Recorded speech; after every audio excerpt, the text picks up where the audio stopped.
The Committee on General Laws and Technology will come to order. We're going to gavel in so people can leave their proxies and we can get started in just a moment. But if the clerk could call the roll.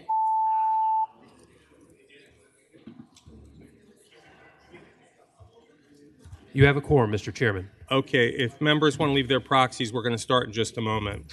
Has court started? We'll be at ease for a moment.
We're going to get started, and we're going to take up the bills in by subject matter. We've got 8 what I would call general government bills, and of the non-committee members, I see Senator DeSteph, and I don't know if I see Senator Saline, but Senator DeSteph, why don't you start with 302, the Virginia First Manufacturing Incentive Program and Fund? Which is her bill? It should have a general government bill. Thank you for your time today. Give me 1 second on this. So this bill is tied with another one, but we'll talk about this one first. The Virginia Manufacturing Incentive Program. What this bill does, it directs VEDP's working group to evaluate the formulation of the Virginia First Manufacturing Incentive Fund. It directs VEDP to develop a reshoring, nearshoring, and inshoring business plan for existing industries in consultation with Gen Edge and VMA. Broadly outlines future trade assistance for industries in workforce regions with less than 5% unemployment. There's no funding required on this. This bill is to establish a broader structure for the program and fund, and implementation legislation would be introduced in 2025. And Mr. Chairman, is there a substitute? We have a substitute for this bill that needs to be adopted. Is there a motion to adopt? We do have a substitute for this one as well. There's a motion and a second. And a second to adopt the substitute to Senate Bill 302. All in favor, please say aye. Aye. Any opposed? Okay. And Mr. Chairman, on this bill and the other one, Senator McPike and I have spent a lot of time over the last couple of years working on these bills. We do have folks that want to testify on this as well, so I'll be quiet and I'll get out of the way. Well, let me just ask you first, what is the Gen Edge Alliance? So I'll reach back to my guys so I don't screw up the Gen Edge Alliance, the VMMA, and the VEDP mix, because they 3 leverage off of each other. Okay. Those who want to speak in favor of this bill, please come forward, and keep in mind we have a lengthy agenda, but please approach the microphone if you want to. Thank you, Mr. Chairman. Brett Bassey, Virginia Manufacturers. I think the substitute you have in front of you was an edited substitute from VDP's input. This is now sent to the Manufacturing Commission with VDP and VMA and Gen Edge as the participants. And Gen Edge, Mr. Chairman, is the state's manufacturing extension partnership. It's a state agency, public-private partnership between the federal government, the state government, and private industry in manufacturing assistance. They've been around about 35 years. They used to be called the Philpott Manufacturing Extension Partnership. It's a state agency, Mr. Chairman. Okay. Do you have any other comments? Or Mr. Chairman, I think for context, we've been in discussions with the administration and other economic development agencies about the impact whenever large economic development projects get large cash incentives and they locate in low unemployment areas. What's happening in our sector in particular, these companies are able to offer large cash bonuses. They're able to hire employees away from our companies. We're not disagreeing. That's just part of simple economics. But what it does is it leaves existing industry having to figure out how to replace those employees, and it doesn't really lift all ships. So what we're saying is we're asking the Manufacturing Commission, which has historically been tasked with these types of activities, to find out, is there a way that we could help those existing industries that lose employees because their workers go to some other organization that's got an incentive to lure them away in order to help them replace their workers. And that's how you really lift all boats. It doesn't mandate anything. It's just an evaluation. okay, and this is to provide cash incentives of up to $10,000 per manufacturer to assist with recruitment, pre-employment screening, and industry credential training, and apprenticeship instruction. And Mr. Chairman, it may be that the Manufacturing Commission and VDP and VMA and Gen Edge come back to you next year and say that those provisions are not workable. But that was the ask, that they look at least that as minimum content. Okay. Is there anyone else who wants to speak in support of 302? Anyone waiting to speak against 302? Are there questions from members of the committee or motions? Does it need to go to finance? It does need to go to finance if reported. Move to report, re-report to finance. Okay, there's a motion to report and re-refer to finance, Senate Bill 302. Members will please cast their vote on the electronic voting board.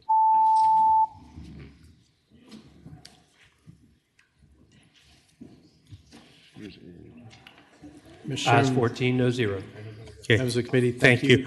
Now, Senator Lucas is here. We were going to do the government bills, but Locke has it. I want to ask Senator Lucas has Senate Bill 588, one of the housing bills. Why don't we take that one up, and then we'll come back to finish the government bills. Thank you, Mr. Chairman, because you know I'm being called. Yeah. It's to Locke. Thank you, Mr. Chairman, members of the committee. Senate Bill 588 is the Department of Housing and Community Development, Virginia Residential Landlord and Tenant Act bill. And what the bill does, it requires the director of the Department of Housing and Community Development to develop a criminal records screening model policy for admitting or denying an applicant for affordable housing covered under the Virginia Residential Landlord and Tenant Act in accordance with the U.S. Department of Housing and Urban Development guidance on the application of the Fair Housing Act and maintain such model policy on its website. The bill prohibits a landlord of any affordable housing unit from inquiring about or requiring disclosure of, or in such information is received based on adverse action in which or in whole or part of on the application's criminal or arrest record. Mr. Chairman and members of the committee, that is in essence the whole bill. Are there those who are here to speak for Senate Bill 588 who would like to come forward? Sherry. Okay, we've got, I think, about 5 or so speakers. If we could put 3 minutes on the clock and if people share their time. You speaking in support? Yes. Okay, then let me just step aside. Hi, Chairman, members of the committee. Laura Dobbs with Housing Opportunities Made Equal. We support this bill, and I know the Virginia Housing Alliance also supports the bill. Thank you. Good afternoon, Mr. Chairman, members of the committee. Christy Marrow with the Virginia Poverty Law Center. We also strongly support the bill. Mr. Chairman, members of the committee, I'm Laura Bateman representing Virginia First Cities Coalition, and we are strongly supportive of the bill. Good afternoon, Mr. Chair and members of the committee. Larissa Zaire with Legal Aid Justice Center. We also strongly support the bill. Thank you. Yes, good afternoon, Mr. Chairman, members of the committee. My name is Sherry Neal. I'm the Intergovernmental Affairs Manager for the City of Portsmouth. We thank Senator Lucas for bringing this forward. This issue was brought to my attention by an employee of the City of Portsmouth who last year went and applied for 10 different apartment units at $35 to $40 per application and was turned down 10 times due to an old criminal conviction on his record.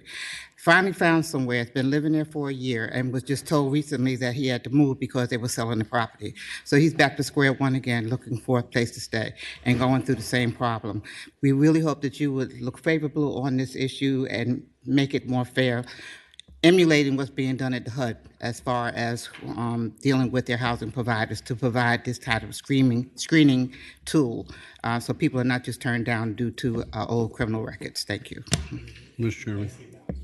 We have a question from Senator Reeves. Really, it's for Christie, if she could come up. I just had a question. Ms. Mara? Okay, or the...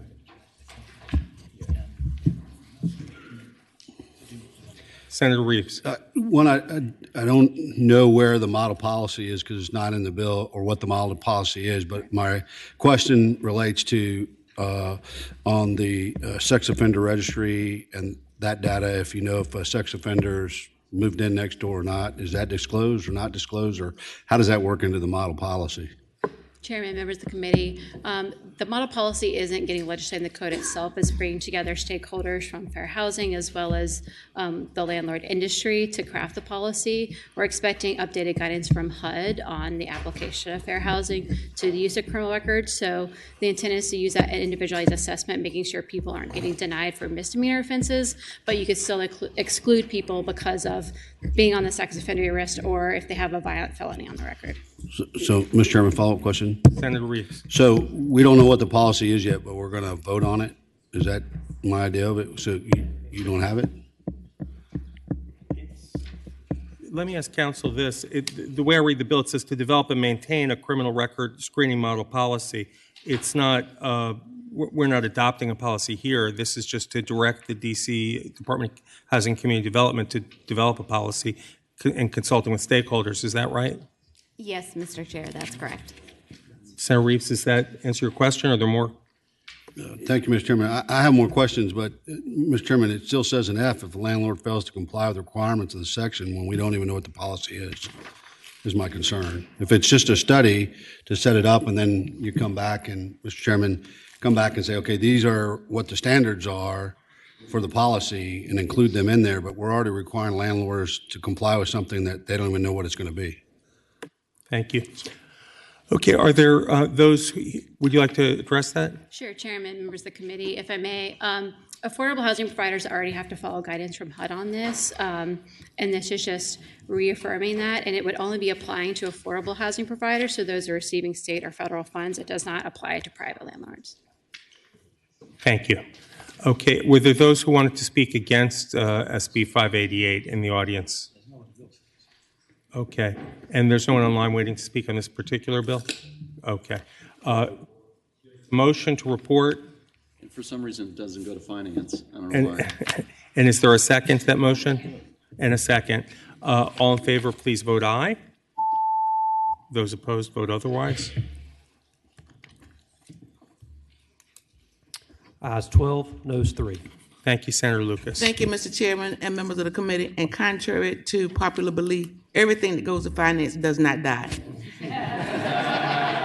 Okay. Okay. Amen. There's hope for me.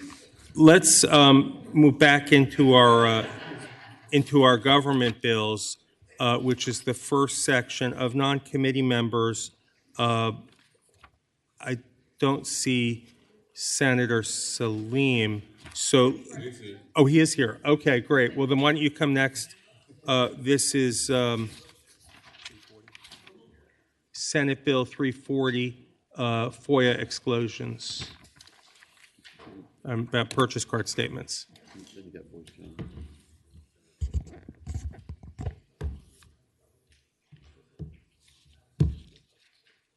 Deputy. Thank you, Mr. Chairman. SB 304 is a bill that amends the FOIA currently that's there to make it clear that the name of a purchase/credit card holders cannot be withheld from a credit card statement as an internal control. As the bill prohibits the redaction of public employees' name from a credit card statement, this bill is necessary going back to 2020. The state comptroller took the position that when a FOIA request for purchase card statement is made, the account number and the employee's name on the purchase card should be redacted. They did this in the advisement of a financial institution, in this case, Bank of America.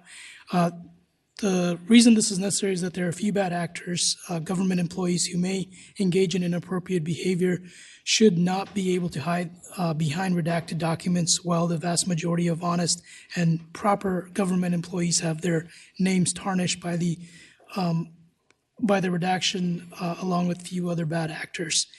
In addition, this clarifies certain specific details, such as the names of public employees on payment records. The description of individual purchases cannot be withheld. So it is simply correcting giving the Department of Accounts clarification on a policy that they took up on under advisement of a financial institution where they should not be redacting the names.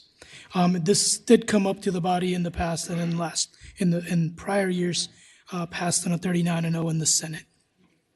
Thank you, Senator. I know I'd gotten, you probably have a witness from the Coalition for Open Government. I don't know if they're here or if anyone else wants to speak in favor of the bill. Megan, please come forward. And hello. Thank you, Mr. Chair, members of the committee. Megan Ryan with the Coalition for Open Government. We appreciate Senator Salim bringing this bill. This bill did pass the Senate last year 39-0, only to die in a House subcommittee. This is a practice that's been going on, as Senator Salim just mentioned, since 2020. It is taking the name off of a credit card or purchase card statement, so we do not know which government employee authorized which payment. And some agencies have taken it so far as to also redact who the payment is being made to. So we're getting credit card statements that have who the person was, that only shows the amount. And so we have no name, no account number, which we don't need, but also no description of what is being purchased. And we think that this is pretty fundamental government accountability, and we hope that you will support the bill. And I'm happy to answer any questions about the advice that he referred to from Bank of America.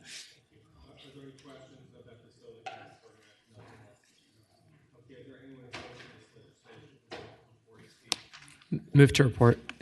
And re-refer to finance. There's a motion to report re-refer to finance and a second. We'll open it in front of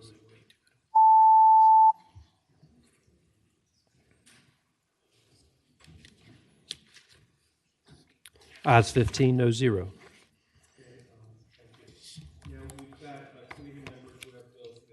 Thank you, Mr. Chair.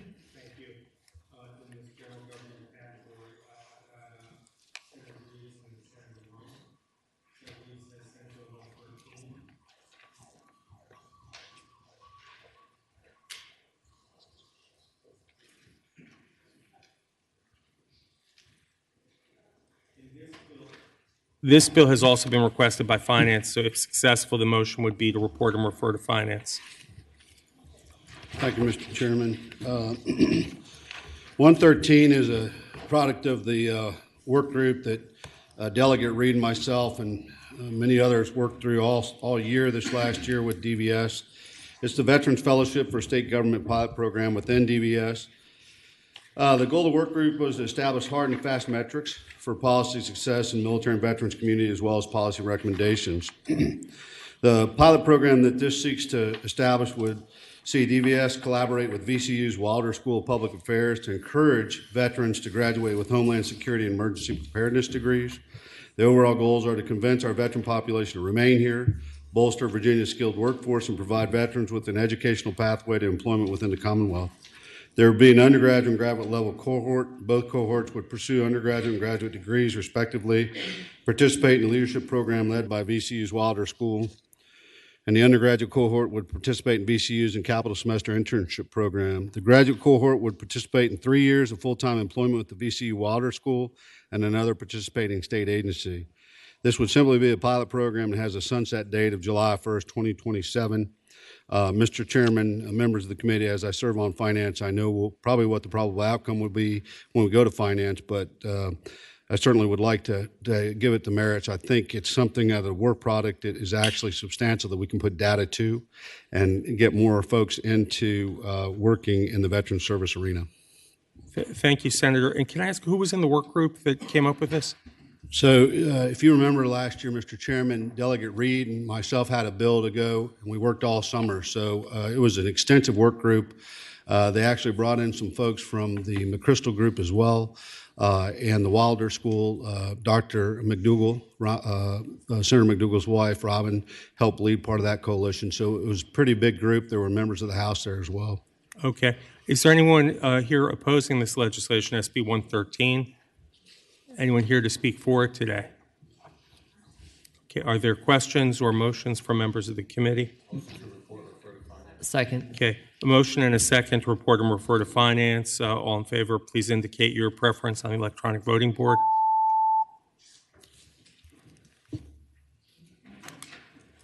Ayes 15, no 0.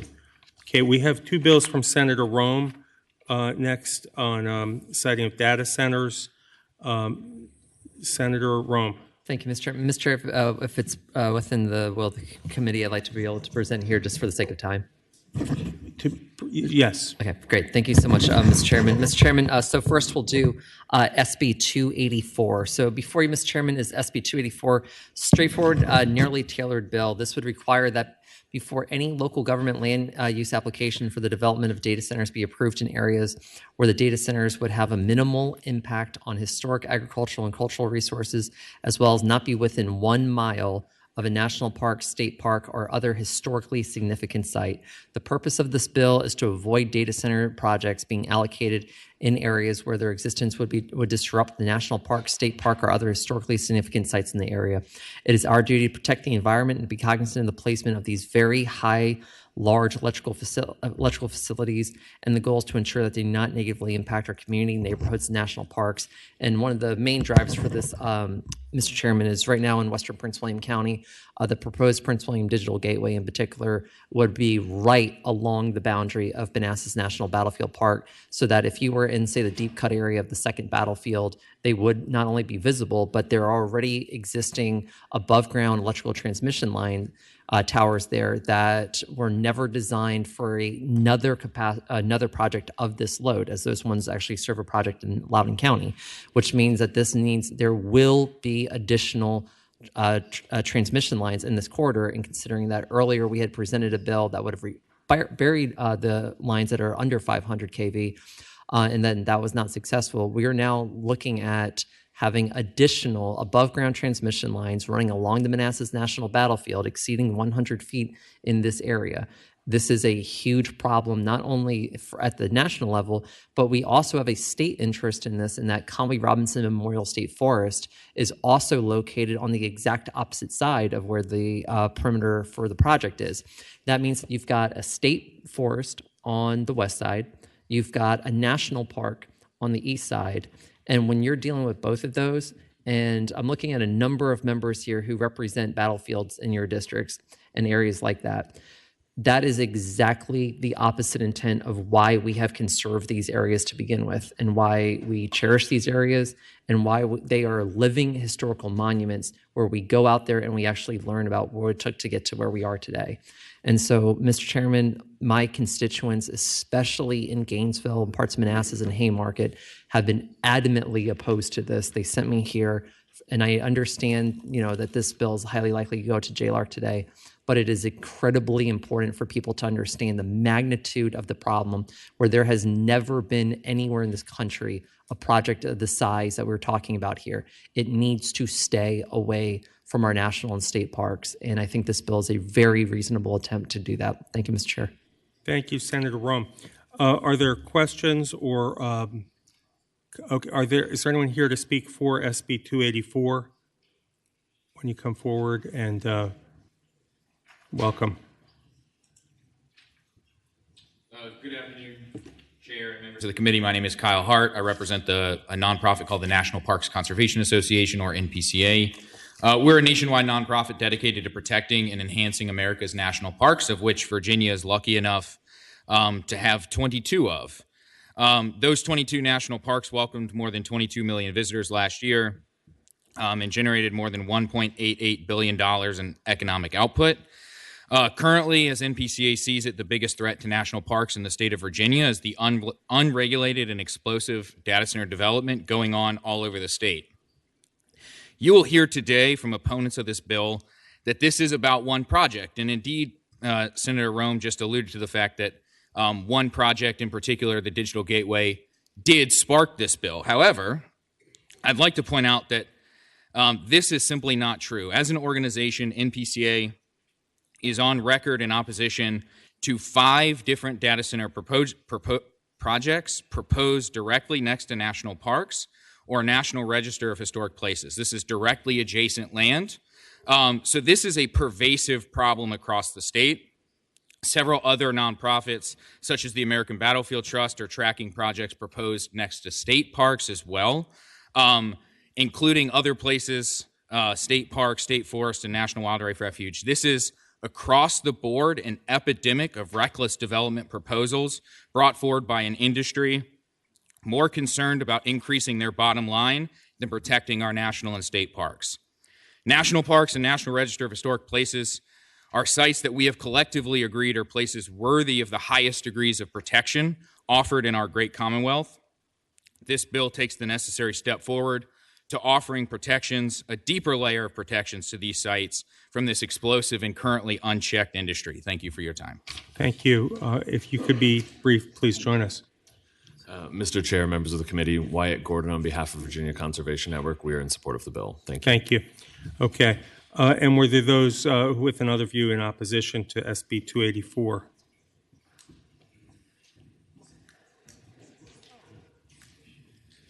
Welcome. Good afternoon. My name is Kate Smiley, and I'm here on behalf of the Data Center Coalition. As the patron referenced, there is an ongoing JLARC study having to do with data centers, and just wanted to highlight a few of the things that comprehensive study is looking at. It's looking at natural resources, impacts of data centers on natural resources, historic and cultural resources, potential technologies that could reduce the impacts on those resources. We're looking through JLARC at construction and siting issues, looking at zoning and regulatory restrictions and requirements that could affect siting, and then identifying guidance and assistance that could help local governments as they make these decisions. Just wanted to add, in response to an earlier comment, this absolutely is not just about one project. I think that, as we're looking to, work on economic development in some rural areas in Southwest, this bill would run contrary to our goal of encouraging and incentivizing data center development in distressed areas, in rural communities. So we definitely have concerns there. With that, we respectfully request that you continue this bill to the 2025 session with a letter to JLARC. Thank you very much. Thank you. Yes, if you could, come forward.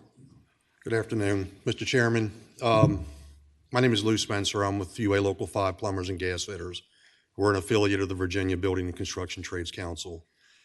And I just want to share with you the same testimony that I gave to the Prince William County government. The decision to build these things, that lies between you and the residents of the area. We thank Senator Rome for meeting with us last fall. The data center owners and operators have been the most responsive and responsible owners that we have worked with. These buildings are efficient, they're built properly, and we don't see the kind of wage theft and worker misclassification that we see throughout the state. So we support data center construction. The decision to build, that rests with you and the residents of the county. Thank you. Thank you. I'm going to ask for the remaining speakers, if you could share 2 minutes, if we could put 2 minutes on the clock and come forward. Okay. And we have some online after that. Hi, Mr. Chair and members of the committee. Cassidy Taylor on behalf of the Prince William Chamber of Commerce, and we are associating ourselves with the Data Center Coalition statement in opposition of this bill. Thank you. Thank you. Mr. Chairman, members of the committee, Bisma Ahmed with the Apartment and Office Building Association and the Virginia Apartment Management Association. We also align ourselves with the Data Center Coalition. Thank you. Mr. Chairman, members of the committee, Phil Abraham, representing the Virginia Association for Commercial Real Estate, Commercial Industrial Developers in Northern Virginia, Hampton Roads, and the Greater Richmond area. We share the concerns of the Data Center Coalition, the fact that this bill will have statewide impacts, the fact that it will impact projects that already have been approved at the local level, and it uses a variety of very vague and undefined terms that would be very difficult to administer. Thank you for opposing this bill. Thank you. Mr. Chairman, Elizabeth Rafferty here on behalf of the Northern Virginia Technology Council and the 4,000 businesses that are represented through the Technology Council, as well as VITA and the local and regional economic development organizations. And we also oppose this bill. There are a lot of economic development opportunities that need to be considered, particularly in rural areas. And so we align ourselves with the comments of the Data Center Coalition. Thank you. If we could turn to the online testifiers, please turn on your camera and identify yourself. Tyler Kirby, please unmute your mic and give your testimony. Hello, I'm Tyler Kirby, a resident of Alexandria, Virginia, and a policy analyst with the Greater Washington Board of Trade. We ask that this bill be carried over so that the JLARC study ordered at the end of last year can be completed and help to inform legislative deliberations in the 2025 session. As this legislation stands to negatively impact investment into the regional infrastructure, which is important to a number of the region's key industries, and which would bring substantial revenue to regional jurisdictions and favorably impact the region's competitiveness and business environment. Thank you. Thank you. And do we have one more? Yes, Mr. Chairman. Yes. Nick Surface, please give your testimony. Good afternoon, Mr. Chairman and members of the committee. My name is Nick Surface. I'm the CEO of the Richmond Technology Council, and we echo the concerns of the Data Center Coalition and respectfully ask that the committee continue the bills to the 2025 session with a letter to JLARC. Thank you very much. Okay, so we now have Senate Bill 284 before us for members of the committee. Mr. Chairman. First, Senator Rome. Speaking to the bill. Yes. Thank you, Mr. Chairman. So, Mr. Chairman, as I heard the testimony of the people in opposition, a few things stuck out. Number one is that the people who are opposed today and asking it to go to JLARC, while I understand the intent of the JLARC portion here, I want to look at a few things. Number one, for folks who said that, well, it's not just about one project, it's about statewide, and that's why they want it to go to JLARC.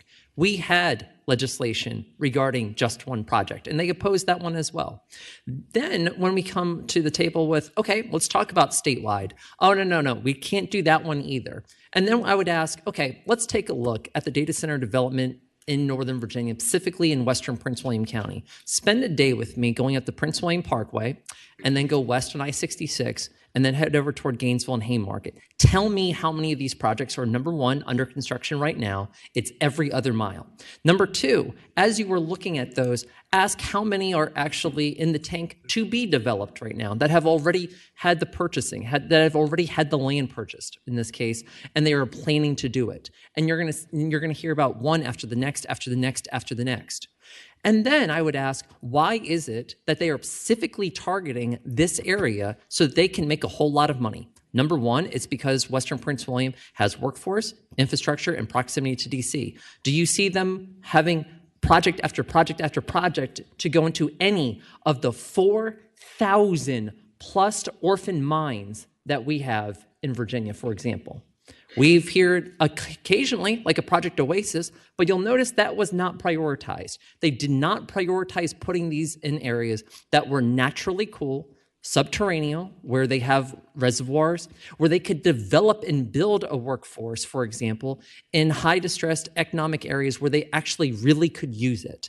No, there was none of that. What did they do? They looked for very large swaths of land directly next to our battlefields, directly next to my constituents' homes, to the point that if you were to go across the street from Tyler Elementary School in Gainesville, you go down Landseer, you could take a baseball and hit the side of the data center that clear-cut the woods behind my constituents' townhouses from their property. This industry has no bounds in terms of what they want in development in Western Prince William. The ask for them for this to go to JLARC is with the hope that it will be delayed and they can get a favorable outcome from it. JLARC does not work that way, fortunately, in that I trust that JLARC will have what they always do with a lot of high quality, neutral fact-finding that they do. At the same time, I have got to stress here that simply kicking the can down the road is unacceptable. My constituents are tired of these things destroying their quality of life, clear-cutting the woods, killing off our wildlife, and consuming massive amounts of water and energy. The time is now to do something about this because it is already getting out of hand. Thank you, Mr. Chairman. Thank you. Senator Reeves is next in the queue. Thank you, Mr. Chairman. I'd like to speak to the bill if I can. Please do. Mr. Chairman, if the audience can't tell, my colleague, Senator Rome, is passionate about the issue, and I did not know this till today. She is as passionate about battlefield preservation as I am, and I remember not so long ago we just got 2 battlefields designated for state parks in my district in Culpeper, one of the largest Civil War cavalry battles that existed, and I know that there was thoughts of putting a data center next to that, and the localities worked that out to find another location much more suitable for it. But I will tell you that this issue isn't going away, if you can tell by my colleague's passion, and she's gaining momentum. And I appreciate her holding people's feet to the fire, and I agree, kicking the can down the road isn't going to solve it. But certainly if JLARC comes out with some executable and specific processes that we need to go, I think we need to head there. So I expect my colleague to be part of that process and you all to continue to work with her and her passions. And with that, Mr. Chairman, I would ask that you would send a letter. We could put this in with that study and keep it in the rest of the committee and go to 2025 and strongly encourage the data centers to get together and do what's reasonable and what's prudent. Thank you, Mr. Chairman. Okay, that's a motion to carry over SB 284 with a second, with a letter from the chair to the JLARC for review. Unless there's further discussion, we'll vote on that motion to carry over.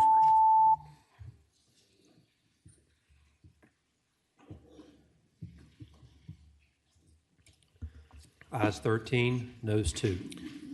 Okay, that is carried over. Now you have another bill, Senate Bill 285, which I understand you have a substitute for. Is that correct?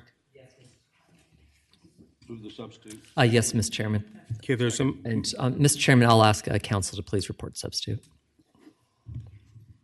Okay, there's a motion and a second to report a substitute for SB 285. And council, do you want to tell us what's in that? Yes, Mr. Chair, thank you.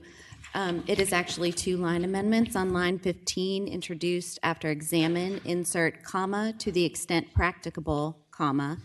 And then on line 16, introduced after agricultural, strike the remainder of line 16 and through cultural on line 17, insert or forest land. So, Senator, well, first, all in favor of adopting the substitute will signify by saying aye. Aye. Aye. Any opposed? Okay, so the substitute's before us. Senator Rum. All right, thank you, Mr. Chairman.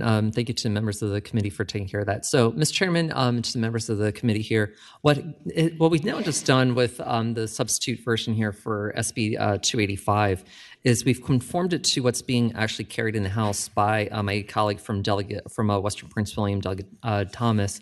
And so what we're basically doing here is we're saying that prior to any approval for the siting of a data center, a locality shall perform a site assessment to examine to the extent practical the effects of the data center on water usage and carbon emissions, as well as any impacts on agricultural resources or forest land within the locality. And the goal here, Mr. Chairman, is that rather than sending this version to JLARC today, my request is that we actually get this out so that we can put the bill in conference, as the House bill is very much a living document. I was on the phone with the patron right before here, and my understanding is that there's still a lot going on in the House. And so with this, Mr. Chairman, the basic idea that we're trying to get across here that happened negatively in Prince William is that you had a locality in this case basically approving projects, or at least like CP and then rezoning for projects prior to completing all the assessments that they actually need to do to know exactly what it is that we were doing before we did it. This bill says, know what you're doing before you do it. This is the sort of bill that we deal with in the local government committee all the time. And this is the sort of bill that we dealt with when I was in the House on county seats and towns repeatedly. And so this is basically making sure that we are putting the horse before the cart. We are making sure that we are checking our boxes, whatever other metaphors you want to use, and we're not making it impossible for a project to go forward, not making any of that. We are simply saying complete the assessments before you approve the application. That's all, Mr. Chairman. Thank you, Senator Rome. We're going to hear, I presume, some of the same witnesses, so I'm going to ask each side to limit itself to 2.5 minutes. First, we'll hear for those who are for this amendment in the nature of substitute for 285. Mr. Chair, members of the committee, Chris Lane, Virginia League of Conservation Voters. We support SB 285. When data center bills came up in Commerce and Labor, the chair asked a fair question. Why should this one not be incorporated into the JLARC study? Let's not make decisions about where to put them, how to power them, or how to incentivize them before we collect the data. So why shouldn't we send 285 to JLARC? Because this bill is about collecting the data needed to inform those decisions. By collecting a consistent set of facts across localities about the aspects of data center siting that have regional and statewide impacts, water use, energy consumption, and impacts to agriculture and forest lands, the Commonwealth and localities can make more informed decisions. A vote yes is a vote for more information. If opponents have technical recommendations, these patrons have shown that they are willing to work with stakeholders to address them. But we at the Virginia League of Conservation Voters believe that the intent, spirit, and substance of this bill has merit, and that this conversation is one that should continue moving forward this session. We strongly support this legislation, and we ask for your support as well. Are there others that wanted to add their voice in the limited time we have? Yes, Kyle Hart, National Parks Conservation Association. Agree with Chris Lane at Virginia LCV. Thank you. Mr. Chair, members of the committee, Wyatt Gordon, Virginia Conservation Network. We are also in favor. Thank you. Thank you. Now we'll hear from opponents for the same amount of time.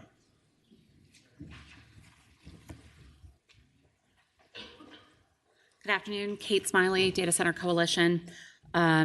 We have some concerns with the substitute language as well as the underlying bill. First, the underlying bill doesn't provide clarity or guidance on what the site assessment should look like. So what we're potentially looking at as this bill could move forward as looking at each locality having their own site assessment methodology. So we're not actually looking at a consistent set of facts necessarily.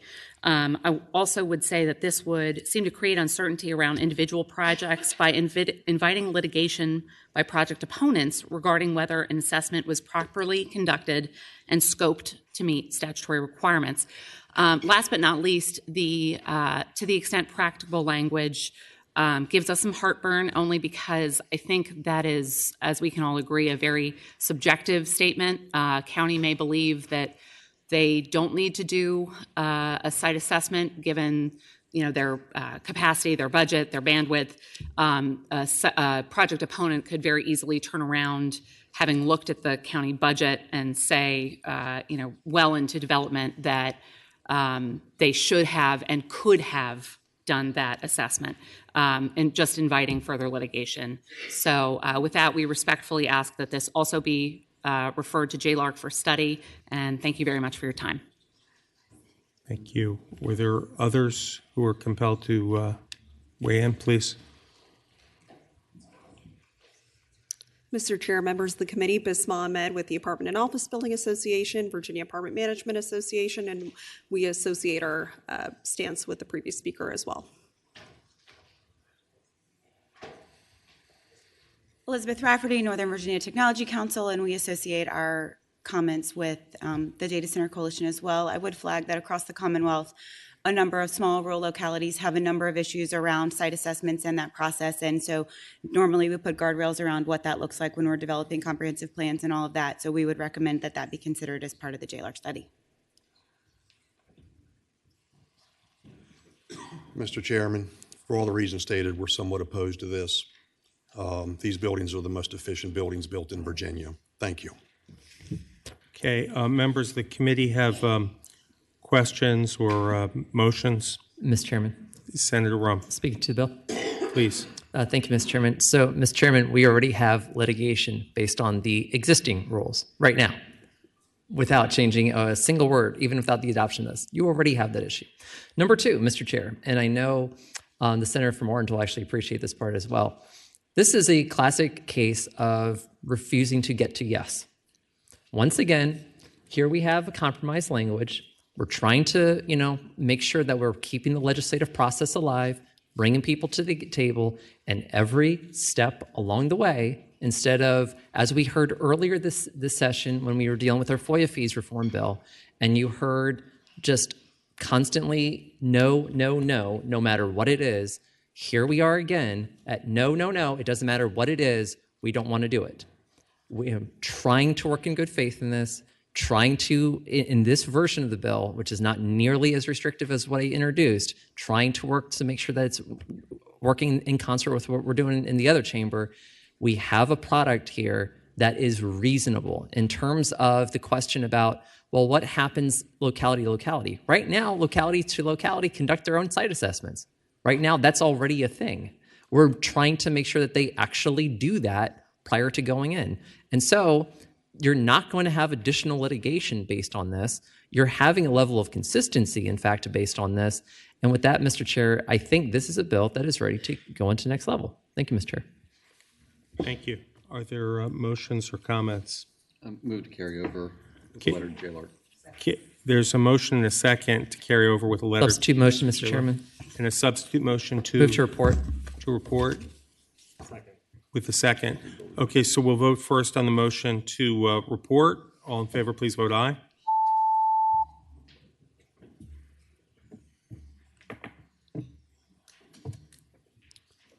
Ayes 3, noes 11, 1 abstention. Okay, that bill does not report, so we'll return to the original motion. The original motion was to carry over with the letter to J-Lark. So we'll now vote on. There's no motion. The bill's not before the committee anymore. Is the original motion not to carry over? The bill did not report. Was there a motion to carry over first? Is that what was? Okay, so we'll return to the primary motion, which is to carry over with a letter to J-Lark. So we'll now vote on that.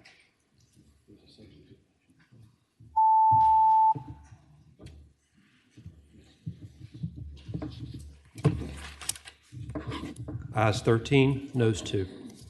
Okay. So in the general government category, we next had one from Senator French, SB 701. Did you want to present that? Okay, please. And while he's approaching the podium, Senator Rouse had asked me to have 680 stricken from the docket. So I'll entertain a motion to strike 680 from the docket in a second.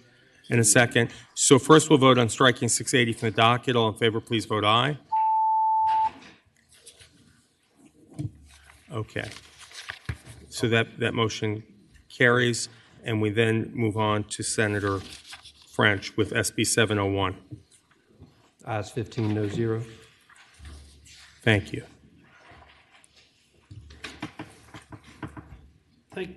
Thank you, Mr. Chair and the committee. I'm here to present Senate Bill 701. This bill simply gives an exemption to people in our Commonwealth who lawfully applied for a building permit, spent their hard-earned money and built according to that permit, and then was told after the fact that their building was in violation of something that should have been known by the local government before it was used. This problem can happen to anyone, anywhere in Virginia. You know, in our building and zoning departments, we have some turnover, we have historic districts, overlays and things like that. And sometimes things get overlooked and we get people in the middle of projects when it's realized. And so we just want for those people to be able to continue on and, you know, after they obtain the occupancy permit for the buildings and have paid taxes for the previous 15 years, all this bill does is add to purses incurred substantial expenses or obligations to that list.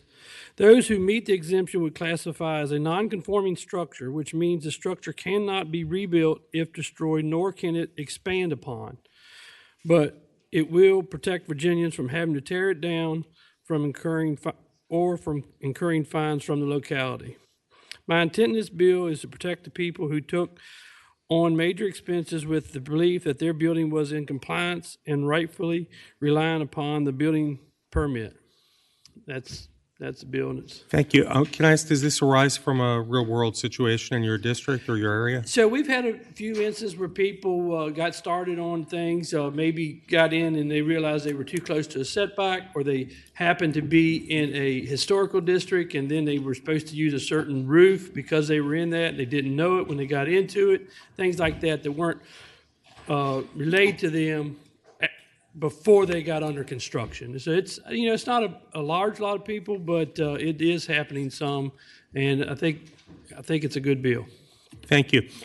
First, we'll hear from any opponents to SB 701. Is there anyone here to testify against SB 701? Anyone here to testify for it? Okay. Are there questions from members of the committee?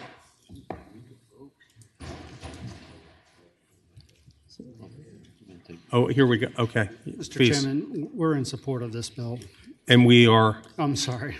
Randy Grumbine, representing Virginia Manufactured and Modular Housing Association. Thank you, Mr. Grumbine. Okay. Are there questions from members of the committee or discussion? Were there any other speakers in opposition or for the bill? Okay. We have a question from Senator Van Valkenburg and then from Senator McPike. Yeah, thank you, Mr. Chair. So I just want to make sure I understand it correctly. So if let's say I'm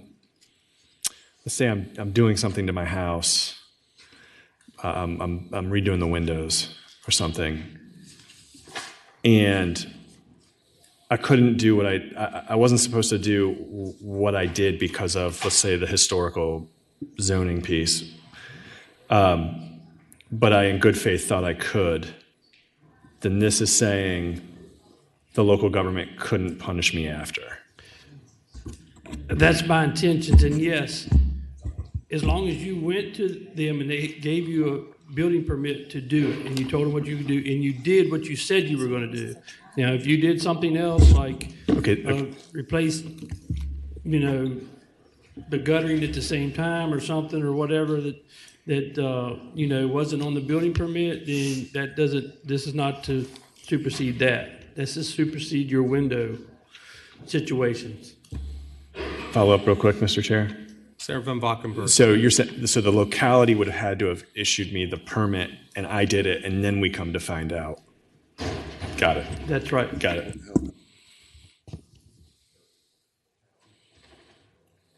Okay, we've got in the queue Senator McPike and then Senator Reeves. Thank you. I guess a question to council on the language used of how do I determine extensive obligations or substantial expenses if I'm in dispute with my locality in order to implement what's being proposed? Because those terms aren't defined in the statute, Senator McPike, they would apply their normal, rational definition of those terms. Whatever the dictionary says. Follow-up question. Senator McPike. Thank you. So I guess the question of the patron, I can understand, for instance, if I've got an elevation change, I've built my building, however, at my exit stair, the elevation is different. That wasn't necessarily shown on my plan. I had a simple plan, was not a full site plan amendment, sort of a simple addition. However, the exit now has an elevation change that is unsafe. I mean, who should be responsible? Your architects or you if you drew the drawings and made an error, or the locality? And that's what you're sort of proposing, is the locality is punished for an error as an owner where you're responsible for the delivery of a good. So I'm a little wary about where you're going with it. So the intent of the bill is if the localities authorized my building permit and they agreed to my design, then I'm under construction. If for some reason or another, because of code within the locality, that I am out of compliance, then I get to continue on or stay where I am. Yeah, follow up, Mr. Chairman Chair. McPike. So in the elevation, for instance, example, I've got an ADA accessible ramp around the side, but the elevations for whatever on that site plan were not precise. You've approved it, they've approved it. However, it does not meet the standards of ADA. How do you resolve that? You just continue not being in compliance with ADA? The intent of this bill is, I understand what you're saying, like a handicap ramp or something, and we're too far off the ground for the railing. That's not something we necessarily looked at. I guess that's what you say we're new, but our intent is, if you've checked off, I would say that would fall back under, we got the permit and we were supposed to be underneath that height. That's what you gave me the permit on. And if once I got above that, then I'm out of compliance within that, because I submitted what I was doing to you. Senator Reeves and then Senator Rome. Thank you, Mr. Chairman. Let me just tell everybody a little story that might fit into what Senator French is trying to do. Part of the reason why I'm here today in elected office is because I tried to build a small little building in Stafford County that wound up almost making me become substantially expensive and extensively obligated and almost broke. And I went through the planning process, rezoned, got my permit, started building. Through that process, that building process, the county had several review processes. They sign off on the engineering diagrams, all the plats. In that process, they wound up making me put in an overbuilt stormwater management pond under the ground. Well, when they did that, they took off my dumpster. They also made me build a 150-foot turn lane that took up 21 parking spots, so I was less parking spots. So we get to the very end, and I don't know how we ever got to the end, only to find out when I went to go pick up, and I had the building leased, my occupancy permits, the county told me I lacked a dumpster area and a loading zone. Now, the whole way through the process, through all the draws and everything else, the county would come out, but not one time did they tell me I needed to find another loading zone or a dumpster area for my office building when they approved the plans to begin with. It wasn't my fault. I wasn't the one approving those plans, but I had to deal with it. And basically it came down to me threatening to sue everybody in the county, to where I worked it out with the zoning administration to put trash cans like you see at a home on the side and put a little fence around it. And I went out with a 3.5-inch brush and a paint can and put a big square in my parking lot and a sign up that said loading zone. And so I think what he's trying to get at is, if you're a reasonable, prudent person trying to do your best and you've got the building permit, there is some responsibility that the county has to make sure when they come out to do those inspections that they catch those things, to allow the builder that opportunity to do that. I think it's a good bill. I wish I'd have got it 12 years ago. I wouldn't be here. Okay, I've got Senator Rome in the queue, and then we're going to go to Senator Rouse. Thank you, Mr. Chairman. Mr. Chairman, I guess I have a question, probably maybe to the senior senator from Prince William on this. Do we think if we had something in the, basically in the bill that he's doing here, where it would say that as long as it's still in compliance with federal regulation or doesn't go out of compliance with ADA in that case, that we can make this accessible? Do you think there's a way we could workshop that?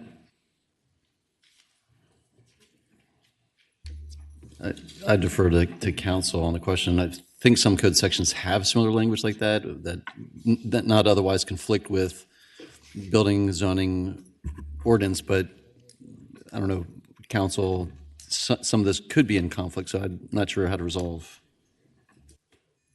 I'm not entirely sure how to resolve that, but we could say in concept that it doesn't conflict with any federal.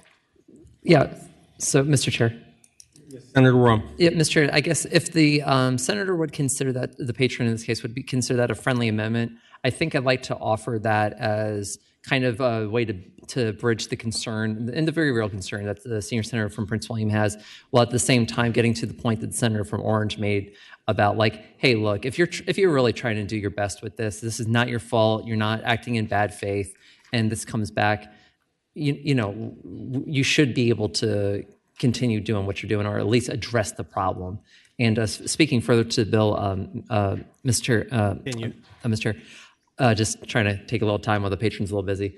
I've got a constituent of mine in Manassas Park who bought a house, and it has 2 driveways, but it's a little small house, and driveway here, where the city's trying to make him take away one of the 2 driveways, even though this has been one of those things where he bought the property, it was already like that. No one had flagged that as an issue before. And it's the sort of thing where it's like, hey, there's a bunch of other little things like this. That was never a bad faith intent, but this is costing my constituent thousands of dollars to have to deal with it. It seems like the simplest thing in this is just leave it alone. So I guess I'm trying to just get those 2 things lined up a little bit. But anyways, Mr. Chair, I would like to renew the motion then to have that amendment so that it's in conformity with and not overriding any federal regulation, especially with regards to ADA compliance. I hope that ate up enough time. Okay, so the amendment, if you could just restate that. Sure, Mr. Chair. So in on line 53, after permit, insert something along the lines of as long as it's in conformity or compliance with federal with federal regulations, including the Americans for Disabilities Act. Mr. Chair, I believe council would have the precise language for us. Joanne, is that? We could insert not inconsistent with federal, state, or local law, and that would cover it. Okay, well, if we inserted council, if we inserted local law, would that mean if it was would that mean if it was not in? I think, Mr. Chair, to just say federal in that case, let's just stick to federal. Federal and state, uniform building code, what else? Just federal law, is that the amendment? Can we what? We can come back to this in a moment. Why don't we have this go by just for a moment? I'll present the last bill in the government section, and we'll complete this in a moment. I'm going to turn the podium over to Senator McPike while I present SB 570. Well, I'll do it from here. Okay. Mr. Chairman? Yes. We have a resolution. Oh, okay, what's the resolution then on your amendment? Then that would just be on line 53 to just have, as long as it's in compliance with federal and state law, and we take out the word local. Mr. Chair. Senator McPike. Let's take this by temporarily, please. Okay, let's just suspend temporarily. I'm going to present SB 570, and we'll come back to this in just a moment after council's got this collected. Senate Bill 570, I have a substitute. All right, is there a motion on the substitute? There's a motion and a second on the substitute. All in favor, say aye. Aye. Aye. Substitute is properly before the committee. Okay, Senator Evan. Thank you. This bill would clarify and expand the Virginia Values Act, which is a law we passed with strong bipartisan support in 2020.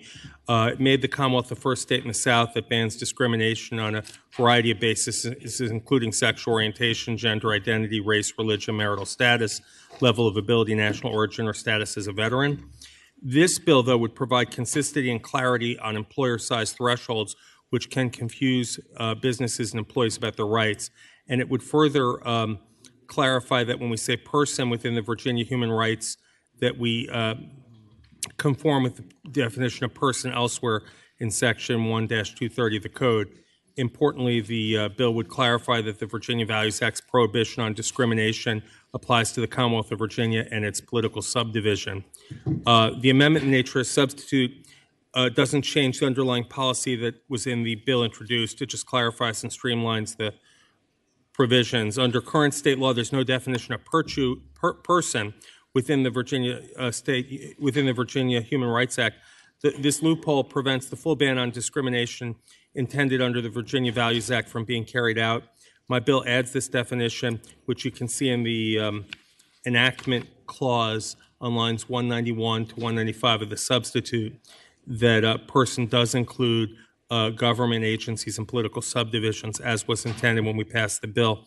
Further, there was some inconsistency with employer thresholds contained within this code section, and Virginia is an outlier among states in having complicated protections against employer discrimination.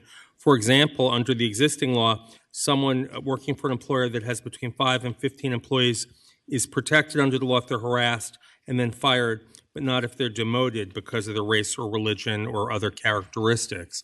My bill would fix that issue, lowering from 15 to 6 the employer threshold where these types of civil rights violations are actionable. And that's the bill. And I would say that anti-discrimination laws in most states apply to employers with fewer than 15 employees, including in Texas, Maryland, Illinois, South Dakota, and North Dakota. So that is the bill. I think there were a few people to speak to it here today. All right, thank you, Senator Eben. Those in opposition to Senate Bill 570's substitute, please come forward, state your name and opposition. Those in opposition. All right. Anybody online? All right, those in support, if you want to come up and state your name and support briefly. Mr. Chairman, Jared Calfee with AARP Virginia. We support the bill. The legislation would improve protections for older workers. It would equalize age bias protections for older workers working for large employers with existing worker protections based on race, sex, religion, disability. Would expand coverage of all protected categories of workers, including older workers, against forms of bias other than unlawful discharges. Passing this legislation will be an important step forward for older workers in Virginia, and I hope the committee will act favorably on the bill. Thank you. Great. Thank you. Mr. Chair, member of the committee, my name is Nick Simopoulos here on behalf of the Virginia Trial Lawyers Association. We ask that you support SB 570 for 3 reasons. First, currently there is no definition of person in the Virginia Human Rights Act. A definition is essential so that we can provide the court and the bar guidance as to how to interpret and apply this law. Second, courts are routinely dismissing cases now because of sovereign immunity, because sovereign immunity hasn't been expressly waived under the VHRA. And as a result, the anti-discrimination policy of the VHRA is not being applied equally to Virginians. And finally, we ask that the retroactivity provision is very important because claims have been erroneously dismissed and are still pending in active cases and can be revived. Additionally, cases that have accrued prior to today and since July 1st, 2020, will be able to be raised, unlike before where courts are ruling that cannot happen. Thank you. And again, VTLA and Nick Simopoulos support the bill. Great, thank you. We have a speaker online. Please turn your camera on and unmute. Go ahead. Not for me. Apparently is. Okay, wonderful. Thank you. Mr. Chairman, members of the committee, I'm Lisa Sales, the president of the Virginia National Organization for Women. In this bill are simple fixes to add clarity and minimize existing confusion by standardizing the employee size threshold. As the chairman said, this legislation makes the law so much less confusing for employers and employees alike. Right now, the way it's worded forces everyone to seek attorneys for interpretation because current employer thresholds are an absolute mess. For example, someone working for an employer that has between 5 and 15 employees is protected under the law if they are harassed and then fired or denied pregnancy accommodation, but not if they are demoted for refusing an unwanted sexual advance or because of their race. And the bill plainly left out protections for those experiencing age discrimination. So our members support SB 570. Great. SB 570, and thanks Senator Eben for bringing the bill. Thank you very much. Is there a motion? Thank you. Is there a motion from the committee? And refer to finance. Move to report and there's a second. There's a motion, a second to refer to finance. All in favor? Open the roll.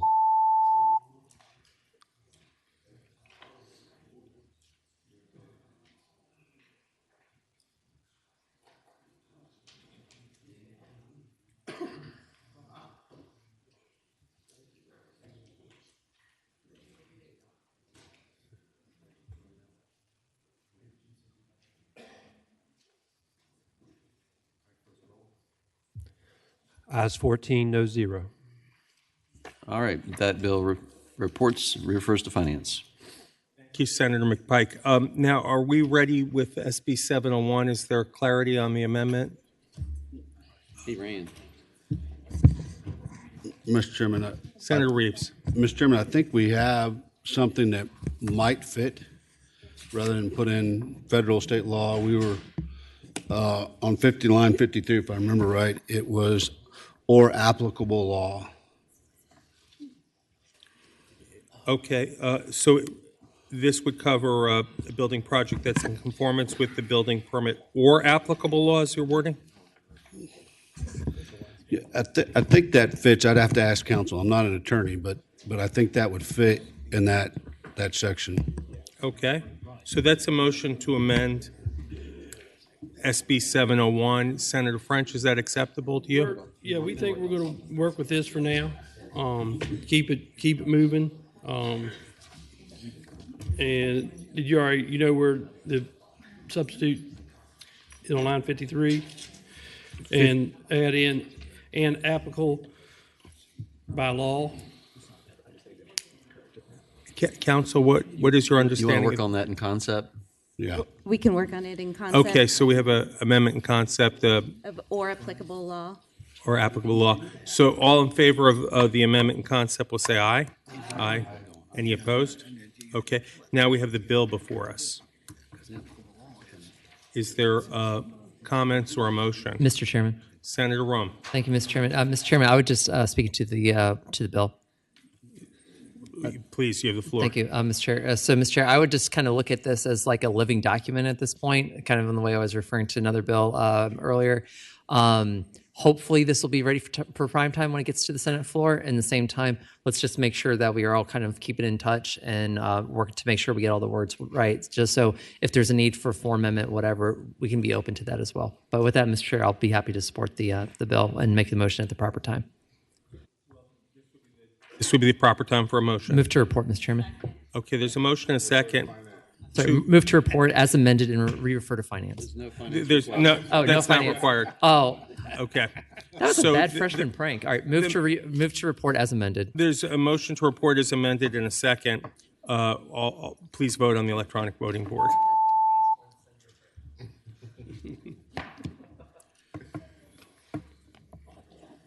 Ayes 14, no zero, one abstention.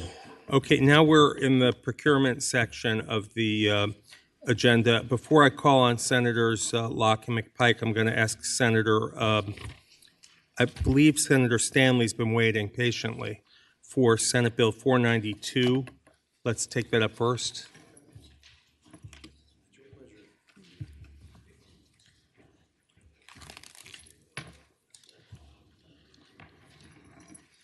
Thank you, Mr. Chairman, members of the committee. Senate Bill 492 before you comes basically in a matter of what, as I've been doing research, is I think a common sense move on the part of the Commonwealth of Virginia. I'm reminded that not too long ago we stood as a country against what were called blood diamonds or conflict diamonds. Those were diamonds that were mined in places like Congo using child labor, forced labor, oppressive child labor, and were used in rebellion, and the money that was made was used to oppress people. In both President Clinton's administration and President Bush's administration, these United States stood up and said, we will not accept for sale or resale in the United States those diamonds which were accumulated and mined with the use of oppressive labor, slave labor, forced labor, and child labor. Child labor is prolific and profane and considered a serious crime in most civilized nations like ours. However, right now we find in places like the Congo and others that there is mining going on that is used for electric vehicles, namely the cobalt that is used in the battery itself. Children are making $2 an hour, deprived education, starved to death, harmed and hurt. I have a handout which hopefully all of you have or are about to receive that details exactly what's going on in these countries. And I also have a witness today, a firsthand witness to the death and destruction and the oppressive nature of child labor. Francois Lukumbiwa will be speaking to you by Zoom today to describe why I think as a state this policy is something that we must say, that we will not tolerate in the same way that we as a nation did not tolerate blood diamonds, that we will not permit cobalt obtained from any country or company that uses oppressive child labor or forced labor.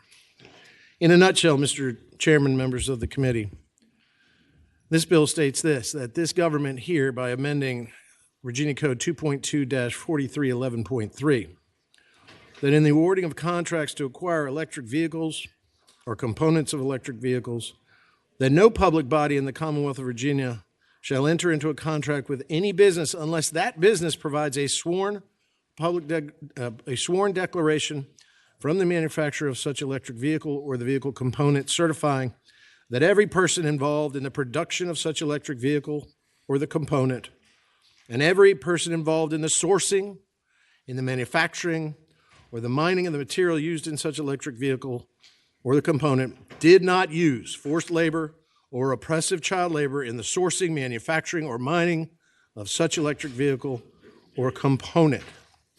Ladies and gentlemen, what we see right now is in Congo, that is one of the main sources of the cobalt in the cobalt mines. They are using children, and you'll see pictures in the handouts that I've just sent you of children, young pregnant women working in these mines in oppressive conditions, subjected to exposure to bacteria, disease, starved to death, paid $2 a day, deprived education, in inhumane conditions.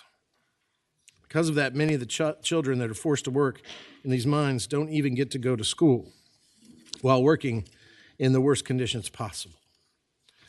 In that handout, I've listed the various places where these instruments or where these mines can be found. But it will also demonstrate to you that over 1 million people are working in these Congolese mines. Congo has a population of 80 million that's rich in resources, but yet they are oppressing their citizens in these mines and profiteering from it. Over 1 million children are working in the DRC mines. And quite frankly, human rights abuses have been accounted for by the United Nations and other groups, and some of these mines are controlled by even armed militias and armed groups. Human rights abuses are rampant in these mines, in these areas, especially against children. There's arbitrary arrest and detention, torture, Senator treatment, McPike. Forced labor, child labor, and sexual violence. I'm sorry, are you almost done? I'm almost, question. yeah, almost, if you give me 2 seconds. And so, part of what I think is we can make a strong statement that we will not stand for this. This is not a rejection of electric vehicles or anything like that, but where the sources come from, we should not accept. And someone asked, well, if we don't get it from there, where do we get it from? And so this morning I looked.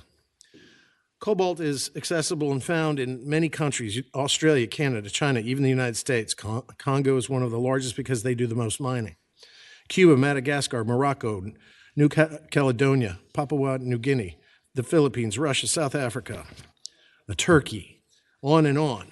Many countries that do not employ oppressive child labor practices or forced labor practices. So I think a strong statement by this government that says we will not buy what is equal to diamond mines when it comes to electric vehicle batteries is a statement that needs to be said by us as one voice in a bipartisan fashion, and that's the bill. Thank you, Senator. This bill applies only to electric vehicles. I'm wondering why not all vehicles like trucks or machinery or equipment or electronics? Mr. Chairman, I only wrote the bill for vehicles because I was reading about this, interested in the Mr. Chairman, I answered Mr. Chairman by saying I was reading about this in the use of cobalt in electric vehicle batteries. If we were to also include that where any of these iron ores or precious metals are coming from and are being used in other products, then I am fine with that as well. It's not about the electric vehicle. It's about where these minerals are coming from and how they're being mined. And your bill would require a statement from who, the auto dealer standing by the sourcing of materials? Is the statement like on Tesla's website about their responsible sourcing of materials, is that suitable, or do you require someone to know where everything in the car came from? Mr. Chairman, I'd answer you by saying that the bill as offered says to provide a sworn declaration from the manufacturer of the electric vehicle or the component, certifying that every person involved in the production and the obtaining of the process of the obtaining of the cobalt did not use forced labor or oppressive child labor. So, Okay, are there any other questions from members of the committee or comments? Okay. Are there those Mr. in the Chair. audience here who are here to testify in support of SB 492? Why don't you come forward?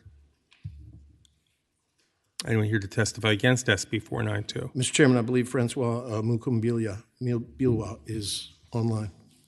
He's not? Okay. Yeah, I've got in the queue Senator Van Valkenburg, then McPike, and then Rome. Senator Van Valkenburg. Thank you, Mr. Chair. I guess I was wondering if the patron would consider it a friendly amendment if in lines 26 we struck an electric vehicle through vehicle component and just put any product, because we have there's been documented proof of the Uyghur Chinese being forced to create cotton products.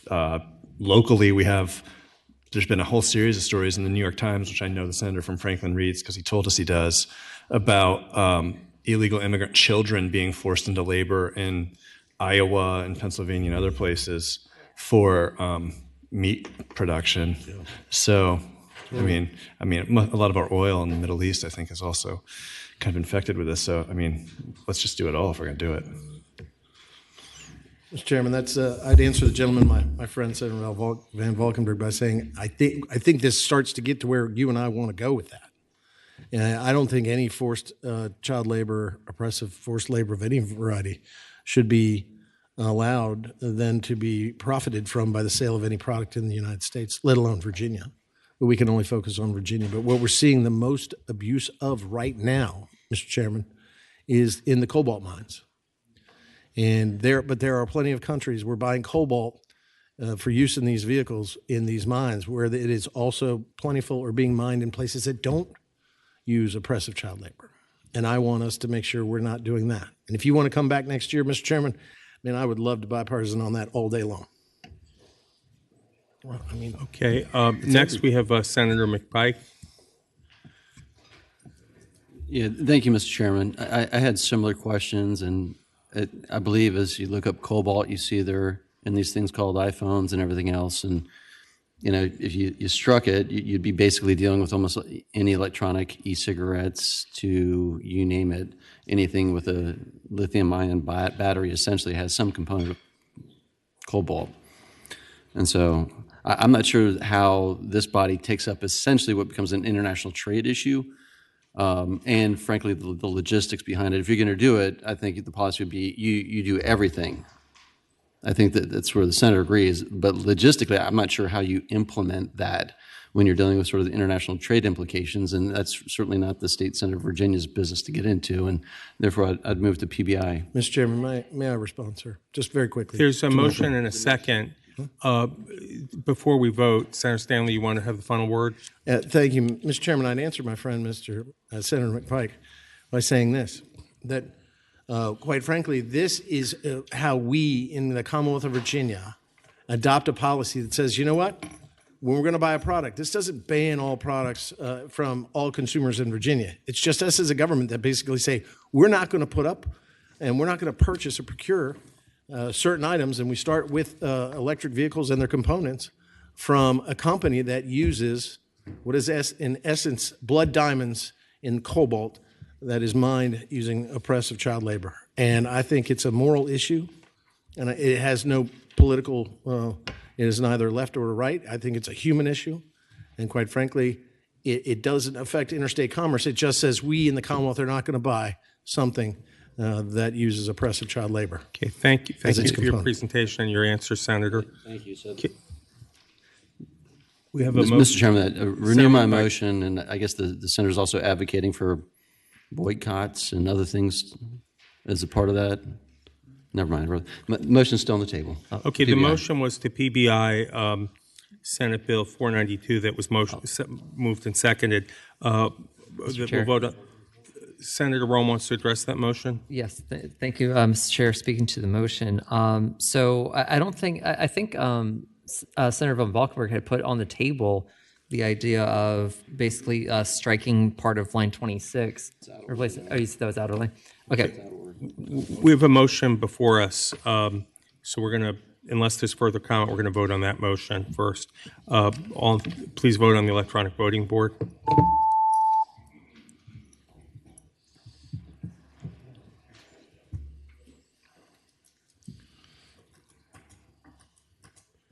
Ayes 7, noes 8. Okay, the motion fails. Senator Rome? Thank you, Mr. Chair. I had a question about this, about that line, because now that we don't have a motion in front of us. The question I had about this was, are we, as the committee, willing to work with the idea of either striking that part where it says electrical vehicle components to just include everything, or are we going to get to a point where it's just, if we're considering this a federal issue at this point as opposed to a state issue, that's going to be the will of the committee? It's perhaps an international issue, but we've got 28 bills, so if we do surgery on each one, we're going to be here for quite a while, but it's up to the will of the committee. Move to report. Okay, there was a motion to report a motion to report SB 492 and a substitute motion to carry over. And that was seconded, so first we'll vote on carrying over SB 492 on the electronic voting board.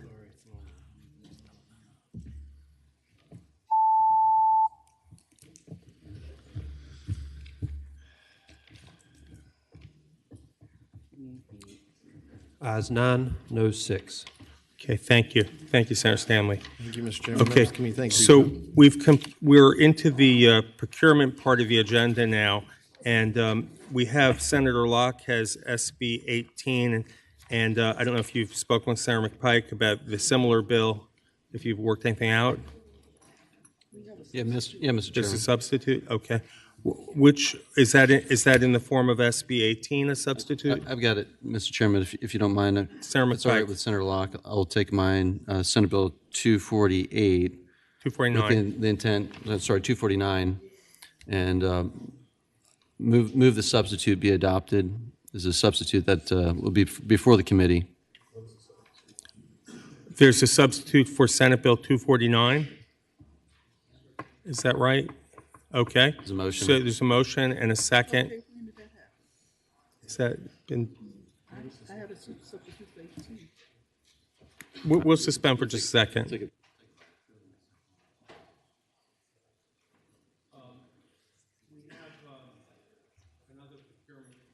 Bill from Senator DeSteph on Senate Bill 260. Is he here? Okay, thank you for bearing with us. Mr. Chair, members of the committee, I apologize before. I thought I was starting out on this bill last time, so I got a little confused and it took me a minute to catch on. Mr. Chair, this is a bill that we had similar to this last year that we sent to the Virginia Department of General Services Public Body Procurement Working Group. They came out with this recommendation November 1st, 2023, and this is one that Senator McPike and I have been working on for 2 years. Mr. Chair, what this bill does, it prioritizes Virginia manufacturing goods first and then U.S. second for state procurements, line 11 through 13 of the bill. And then line 14 through 16, it gives Virginia manufacturers good a price matching option. So, I'm sorry, Mr. Chair, I have a sub that I need to move first. And Okay. Is there a motion to adopt? It's technical. I'll have the attorney. There's a motion. A motion to adopt 260 substitute, and is there a second? Okay, so all in favor of adopting the substitute, please signify by saying aye. Aye. Any opposed? Okay, the substitute's before us, Senator. Mr. Chair, there's a line amendment as well. I'll have the attorney explain that. On the substitute, Mr. Chair, on line 12, we're going to unstrike, otherwise the tie shall be decided by lot, period. Can you restate that one more time? We will unstrike on line 12, otherwise the tie shall be decided by lot, period. Okay, thank you. Do you have a copy of that, Counsel? Okay, Senator DeSteph, so there's an amendment that was stated. All in favor of adopting the amendment, please signify by saying aye. Okay, any opposed? Okay, so the amended substitute's before us, Senator DeSteph. Thank you, Mr. Chair. So line 14 through 16 of the substitute gives Virginia manufacturers good a price matching option. So if another state comes in and they're a little bit lower, it gives them the opportunity to match that price of another state. The bill also requires reciprocal preferences statute be applied in all manufacturing good product. And this will put us in line with all of the jurisdictions surrounding us: DC, Maryland, West Virginia, Pennsylvania, Tennessee, North Carolina. Texas is not around us, but it puts us in line with them as well. This basically provides a level playing field when it comes to state procurements and gives preferential treatment to those who pay taxes here in Virginia. And Mr. Chair, we have a couple of members a couple of individuals that wanted to speak on this as well. Okay, let's take 2 minutes from the proponents for this legislation. If you could come forward, those in the room first. Mr. Chairman, members of the committee, Stacey Gore with the Virginia Manufacturers Association, and we wholeheartedly support this bill. This has been, of course, as the senator stated, this result of several years of hard work and diligence in making sure we get this language right. This would be the first time in about 17 years that we've made significant changes to our procurement code. And essentially what it comes down to is that if we can make it in Virginia at a competitive price, why wouldn't we want to reinvest our taxpayer dollars back into our state economy? We'd like to thank the chairman for sending the bill from last year to the procurement work group. So this is the result of their recommendation. Thank you very much, and we hope you support the bill. Thank you. Jason Parker, Virginia AFL-CIO. We support Made America, Made in Virginia. Support the bill. Thank you. Okay. Okay. Mr. Chairman, I did want to thank Senator McPike because we've been working on this together for a couple of years. So thank you. Okay, we've got a brofest going on. Was there anyone waiting online to speak on this particular bill?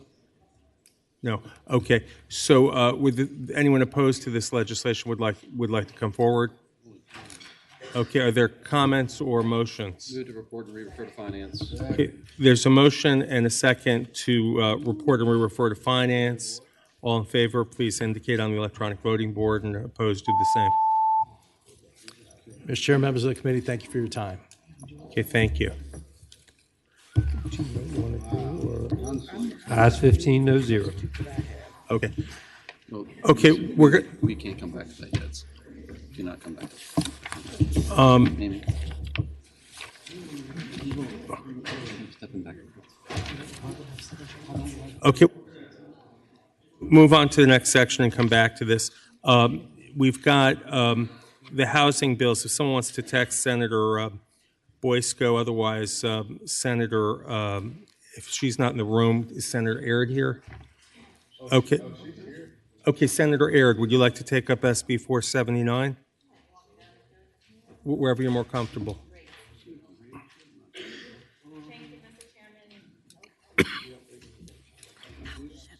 Thank you, Mr. Chairman and members of the committee. Again, before you is Senate Bill 479. I hope this will be pretty straightforward, but ultimately, Senate Bill 479 will give localities the tools they need to protect their residents from unsafe living conditions, improve the health and safety of their community. Essentially, rather than condemning structures that violate the state building maintenance code and thus displacing tenants, Senate Bill 479 seeks to offer resolution that protects the interests of residents, such as having a judge order that landlords make repairs and abate all or part of their rent. Mr. Chairman, this legislation has passed this committee 2 years consecutively and continues to be of considerable need to ensure that our families are living in conditions they can be proud of and call home, but not properties that some might say are unlivable because of slumlords. And that's the bill. Okay, and if I remember correctly, this allows a locality to institute action for injunction or damages in circuit court for a group of tenants. That's correct, Mr. Chairman. And we passed this twice before. Yes. Is the wording substantially similar to what we passed in the It's literally the same. Okay. Are there any questions for Senator Aird? Are there those here to speak for this legislation? Mr. Chairman, just a Senator Reeves. question for council. What is line 28? It says locality with a reasonable time. What is reasonable time? Or 29, excuse me, council. It's asking, it says on line 29, it states within a reasonable time. What is a reasonable time? Is that 10 days? Is that 10 business days? It says to the satisfaction of the locality, but council could clarify further. Thank you. Whatever the locality determines, Senator Reeves. Okay, there's a large group. Why don't we put 3 minutes for each side? Those in favor of the legislation, please come forward first. For Senate Bill 479, identify yourself and be mindful we've got 3 minutes total. Good afternoon, Mr. Chairman and members of the committee. My name is Janae Craddock with the Virginia Poverty Law Center, and we do support this bill. Thank you.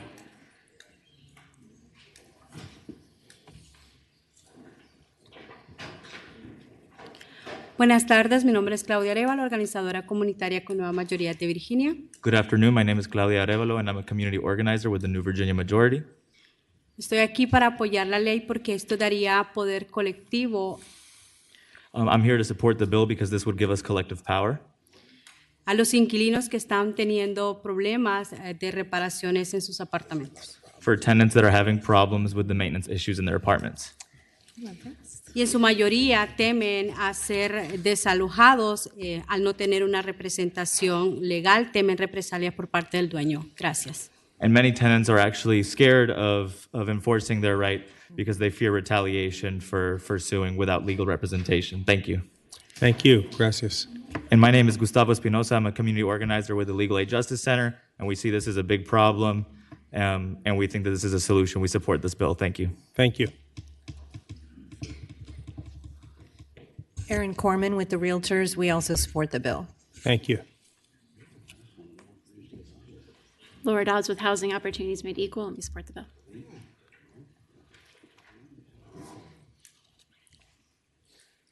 Rodney Hunter, Minister of Wesley Memorial United Methodist Church. I support the bill.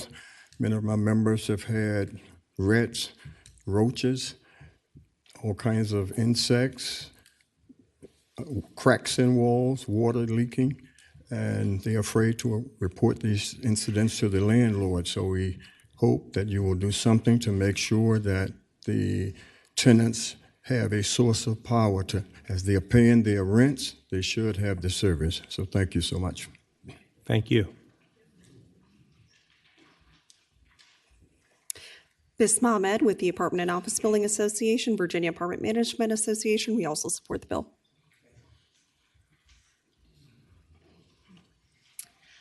Isabel McLean with the Virginia Housing Alliance, and we support the bill as well. Good afternoon, Mr. Chairman, members of the committee. Sarah Taylor, City of Alexandria. We would welcome this authority to enforce life, health, safety portions of the VRLTA in our community. Support the bill. Hope you will too. Thank you. Sheila, please unmute your mic and turn your camera on.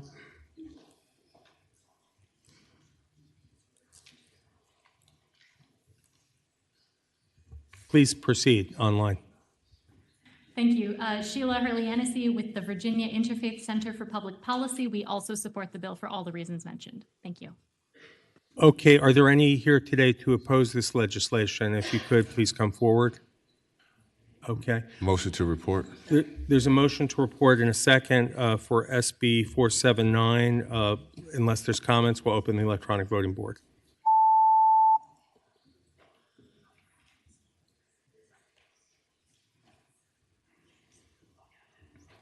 Ayes 15, no 0.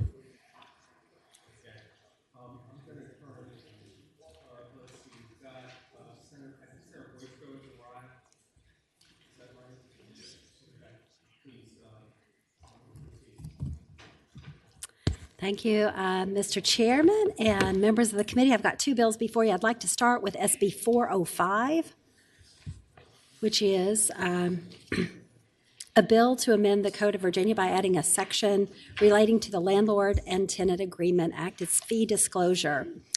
Mr. Chair, SB 405 is an essential measure aimed at promoting fairness and transparency within Virginia's rental market.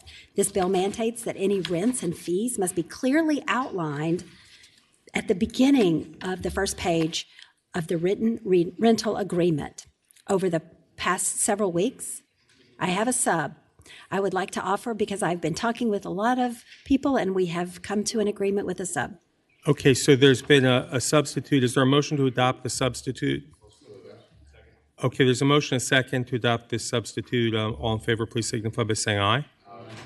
Any opposed? Okay, and this is a fairly short substitute on a fee disclosure statement. Do you want to explain it, Senator?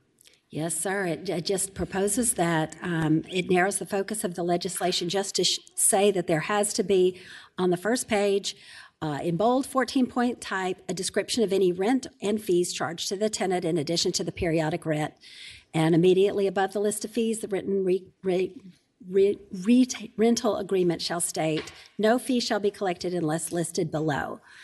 So it's a very simple bill. We have worked with the stakeholders on both sides to get to this point. Okay, and as far as you know, you have no opposition? As far as I know, Okay. I have Well, no let's opposition. Let's make sure. Are there any here to oppose Senate Bill 405? Please step forward. Okay, any who would like to weigh in their briefs with support for this bill that seems to be going just fine? Motion to report. Okay.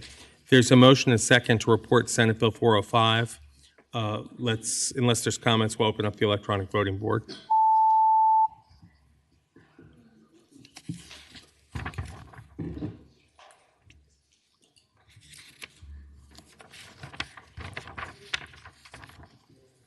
Ayes 14, noes 1. Okay, so we're into the housing portion of VRLTA and housing bills. I have a few. Sarah Obenshain's here. So, Senator I'm sorry, you have Evan, another I one. still have another bill. Oh, Do you mind? yes, It's you do have also another around little bill. housing. That's Yeah. right. Thank Let's go ahead and you. take that up. I'm sorry. And, Mr. Chairman, I do have a substitute to offer. This is for SB 366. 366. Okay, there's a substitute being offered by Senator Boysko. All in favor of adopting the substitute, please say aye. Aye. All opposed? Okay, the substitute's before us.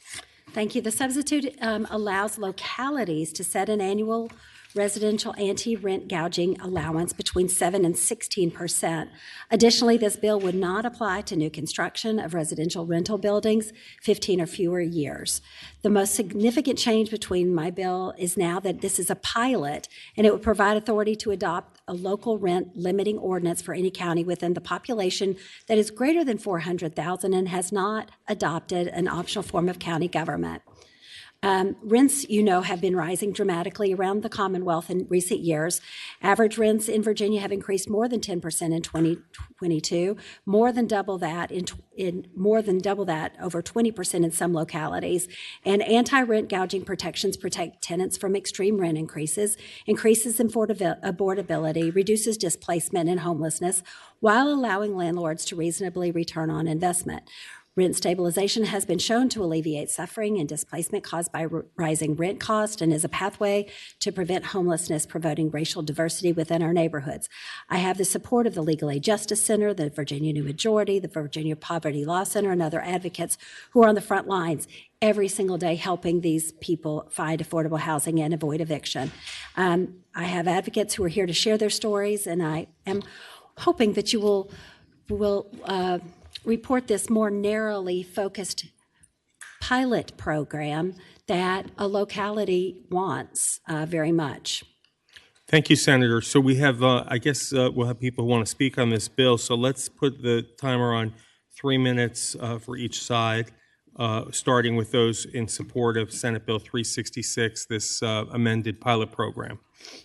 If you could come forward, and we're going to share the time for a total of 3 minutes for the advocates.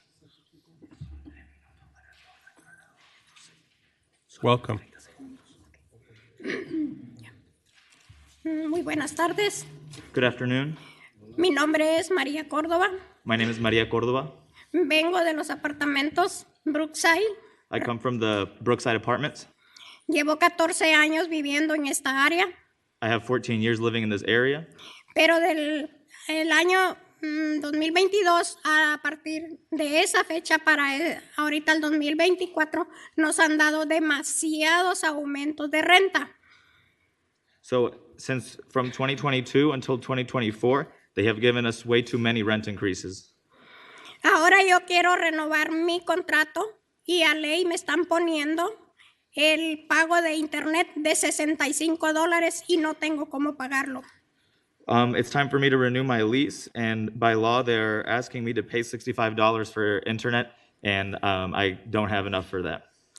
Pedimos de todo corazón que nos ayuden para mejorar los pagos porque demasiados biles. So from the bottom of our hearts, we're asking you to please stop these rent increases because there's way too many bills. ¿Y ya? Ok, muchas gracias. Thank you very much. Thank you.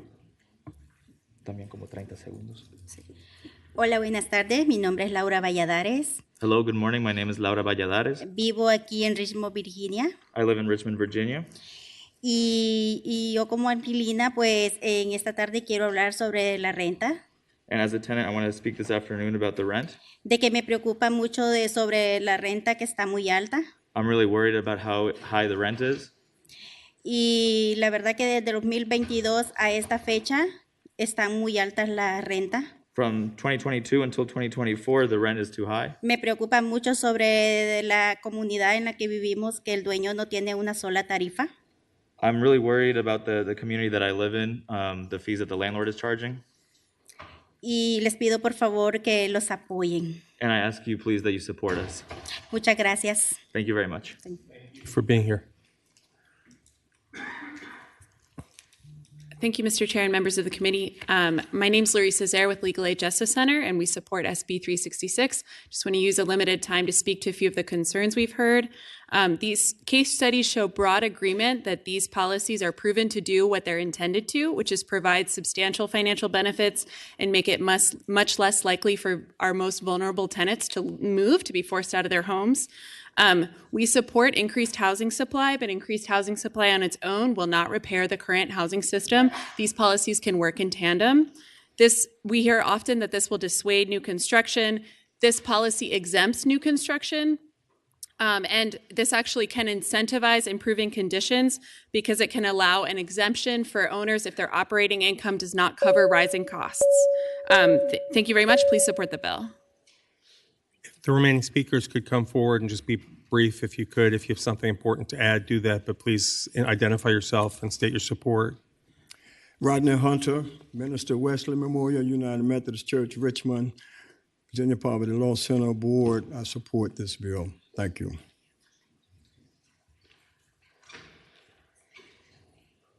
Christy Mara with the Virginia Poverty Law Center. We also support the bill. Thank you.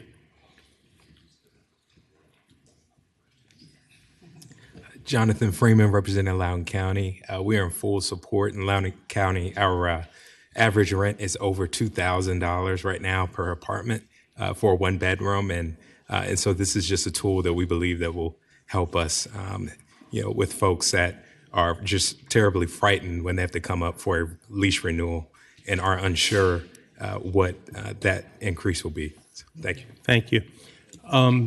Senator Boysko,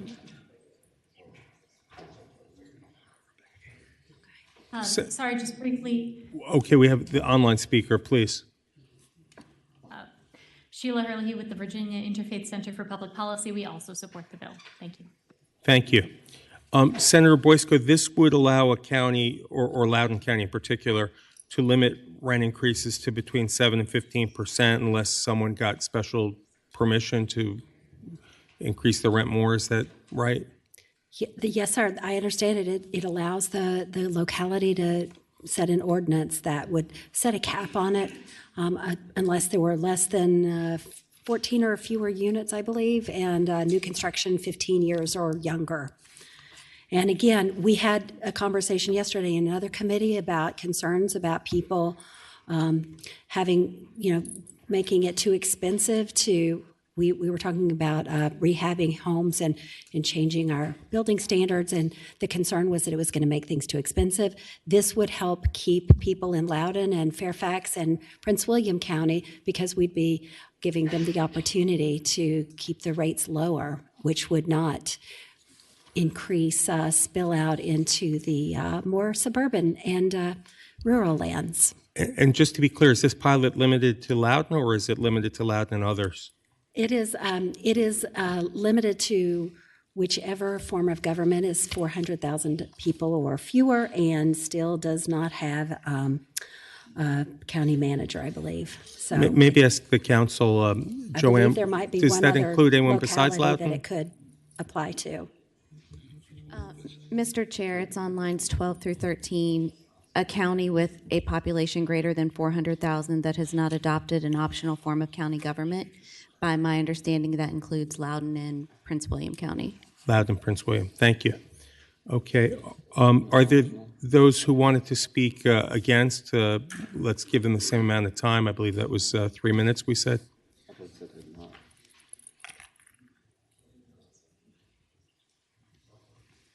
Thank you, Mr. Chair. Erin Corman with the Realtors, and we do oppose the bill. Unless I'm reading the substituting correctly, I don't see anything in there that states it's a pilot program. There's no defined time period. There's no sunset. There's no data points to be studied or anything to be reported back to the General Assembly. But on a larger policy question, does rent control work? The research has shown that it does not work to alleviate affordability problems. There are 27 states that currently outright prohibit rent control, and only 4 in the District of Columbia that allow it. And this is because it's been proven to be a failed policy. It not only doesn't alleviate affordability issues, but it causes a ripple effect locally and in the statewide economy. They did a recent study in Florida with 5 different localities using rent control. And they found that the vacancy rates of units directly affected the rents, and the rents directly affected construction and development. So when you interrupted that with rent control, you had severe vacancy issues, quality issues, and quantity issues. Over a 5-year period, they found they lost over 80,000 jobs, and that resulted in over $4 billion lost in labor income, which led to a reduced economic output of over $10 billion. And all of that reduced economic activity in just 5 jurisdictions translated to a $470 million loss in tax revenue collections on the state and local levels. So if we really want to move the needle on this issue, and I think all of the stakeholders do, we need to focus on building supply, and that means we really need to focus on the obstacles on the local level that are preventing us from adding to the housing supply. So, thank you. Please come forward. Mr. Chairman, members of the committee, I'm Tyler Craddock, Legislative Strategist Group on behalf of Manufactured Housing Communities of Virginia. Manufactured housing is one of the best supplies of non-subsidized affordable housing. If you limit those income streams, you invariably will limit investment in that asset class, and you will encourage more conversions of those to other commercial and other uses. So I encourage you to vote against the bill. Thank you.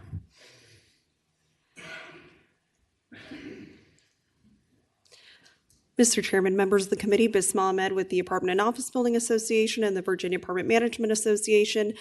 We strongly oppose the bills for the reasons already stated, and also just we're worried about the impacts of the housing supply. We already need 10,000 units per year to keep up with the demand in Virginia.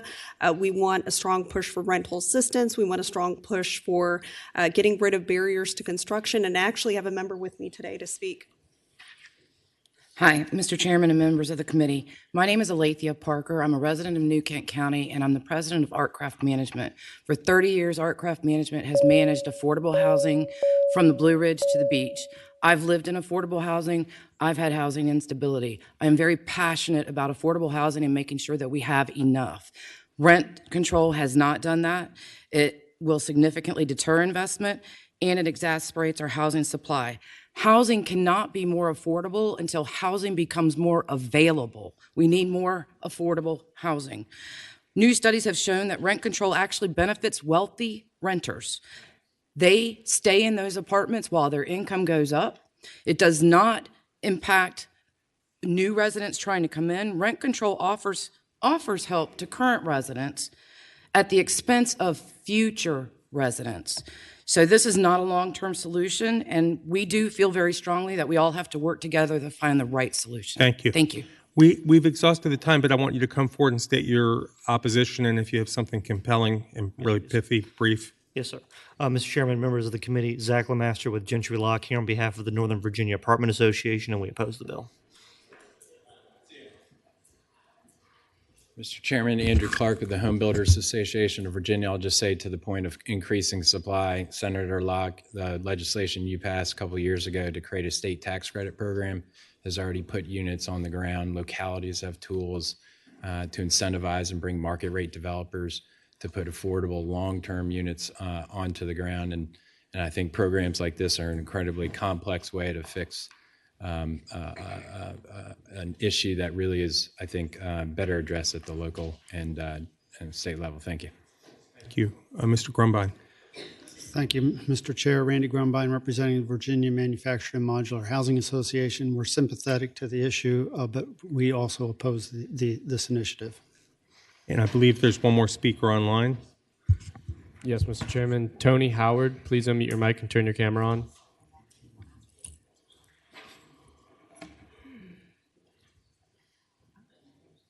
Mr. Chairman, Tony Howard. I'm the President and CEO of the Loudoun County Chamber of Commerce. I represent the business community in one of the two jurisdictions targeted by this bill, and I wish to express our adamant opposition to the amendment. Thank you. Thank you.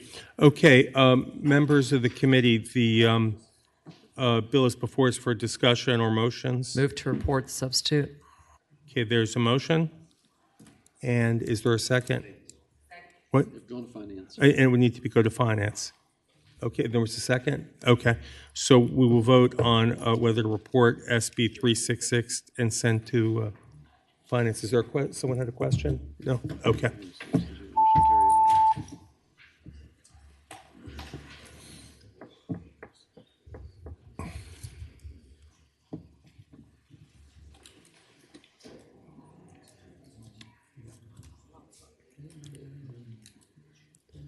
Ayes 5, no 7, 3 abstentions. Okay, that motion fails to report. Thank you. Okay, we've got. Wait, I've got Obenchain in the audience waiting on a. Was it a housing bill or? Let's see. SB 600? Yes, please. Mr. Chairman, members of the committee, I have Senate Bill 600. Senator Deeds and I are chief co-patrons of this bill. This deals with timeshares, timeshare resorts. In Virginia, we have 38 timeshare resorts, 5 of which are in my district. And many of these timeshare resorts are aging, and particularly some of the ones in my district. Massanutten Resort, for example, is an aging timeshare with a number of significant upgrade needs. They have a number of units that are vacant, that they just are not marketable. And right now, there's a problem with trying to make these, to do something useful with these units. Right now, a timeshare can be terminated in its entirety. So if there is a timeshare that has, say, 3 buildings or 5 buildings, the code allows 51% of the owners of those units to vote to terminate the timeshare. That's a pretty drastic solution that may adversely impact other owners. What this bill does is it seeks to find a better solution, and it allows for a partial termination of the timeshare. So if there is a discrete portion, like one of those buildings or one floor, in which the timeshare developer owns all of the units, they can terminate do a partial termination with respect to that portion of the facility. It allows them to get a clear title, remarket those properties without terminating the entire timeshare. It allows them to be able to afford to do the upgrades that are necessary or to repurpose the facility for recreational use or for housing of employees or other purposes. And it doesn't disadvantage any of the owners. It can't be done. If there is one owner in that discrete portion, the timeshare developer has to own all of the units. And with that, I do have I have technical amendments that would like to offer as well. Thank you very much. I appreciate that. Council, there's a motion and a second on the amendments. Can you report them? Yes, Mr. Chair. On line 37, introduced after agreement, insert comma or association vote authorizing the same comma.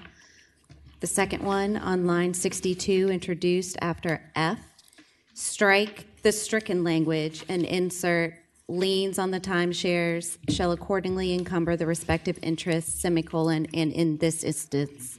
So we're unstriking language that was previously stricken. And the third and final line amendment is on line 64, introduced, strike all of lines 64 and 65 and through and on line 66 and insert a comma. Okay, thank you. So all in favor of those amendments will say aye. Aye. Any opposed? Okay, so now we've got the amended bill before us.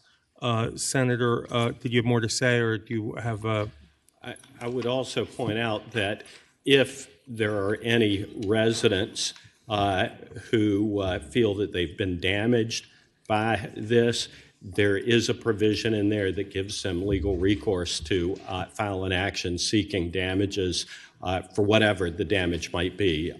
They cannot force anybody out. They cannot force anybody to sell. But if there are damages, we've made provision for that as well. And can I ask, did this arise from a particular situation in Virginia? Well, it arose from the developer's desire to upgrade and repurpose aging facilities and to make it feasible to do it without terminating the entire timeshare, which they could do if they owned 51% of the units or got 51% of the owners, and it would disadvantage other owners within the development. So this is an effort to try and solve this challenge for aging timeshares in a way that is incremental, that doesn't hurt the other owners of timeshare interests in the development. Okay. Are there those who would like to speak for this legislation? Please come forward. Mr. Chairman, Chris Null with McGraw Woods on behalf of the American Resort Development Association Resort Owners Coalition. And one of our members brought this to the attention of Senator Obenshain and Senator Deeds. We think that it is helpful beyond the situation at Massanutten, and there are other timeshare resorts that could take advantage of using this process. And again, it is an incremental approach of partial termination of units that are completely owned by the association. And when that occurs, what this bill does is sets forth the mechanism in which to effectuate that partial termination. It's based on similar language that's been adopted by Florida, South Carolina, I think Rhode Island, and Nevada. So this is an incremental approach. This section of the code has only been amended once since 1985. And to our knowledge, this section of the code has not been utilized in Virginia. So when the member wanted to utilize this section, we realized that it needed actually a mechanism put in place, and that's what this language does. So happy to answer any questions. Thank you. Thank you. Are there any questions for Mr. Nolan or for the patron? Okay. Are there those who wanted to speak against this legislation, SB 600? Okay.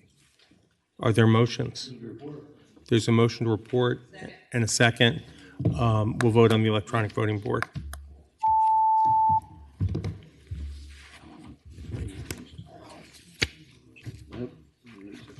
Ayes 15, no zero. Mr. Chairman, members of the committee, thank you very much. Okay. On the, thank you. On the VRLTA bills, I've got two, and I know that I guess Senator McPike has one as well. Senator McPike, you have SB 308. You want to present that? Yeah, thank you, Mr. Chairman. Senate Bill 308 is a right to rent bill. This bill seeks to establish a homeowner's right to rent their property for a lease term of 30 consecutive days or longer. And the localities would not be able to prohibit an owner from doing this. The language does allow for localities to reasonably regulate rentals if they decide to do so, but any regulations would have to be uniform in the zoning district to the owner-occupied properties or rentals with a lease term of 12 months or longer. Our intent is to protect a homeowner's right to use the property as an investment if they need to and maintain rental stock with longer-term leases. And there's an exemption for common interest communities, and there's realtors also here to speak to the bill, Mr. Chairman. Okay. If those who are in support of this bill want to come forward to speak, go ahead. Thank you, Welcome. Mr. Chair. Erin Corman with the Realtors. Want to thank the senator for bringing this bill. We do support it, and I'm happy to answer any questions. Okay. Is there anyone opposed to Senate Bill 308 who's present? Okay. Are there questions from members of the committee or motions? There's a motion and a second to report Senate Bill 308. We'll open the electronic voting board.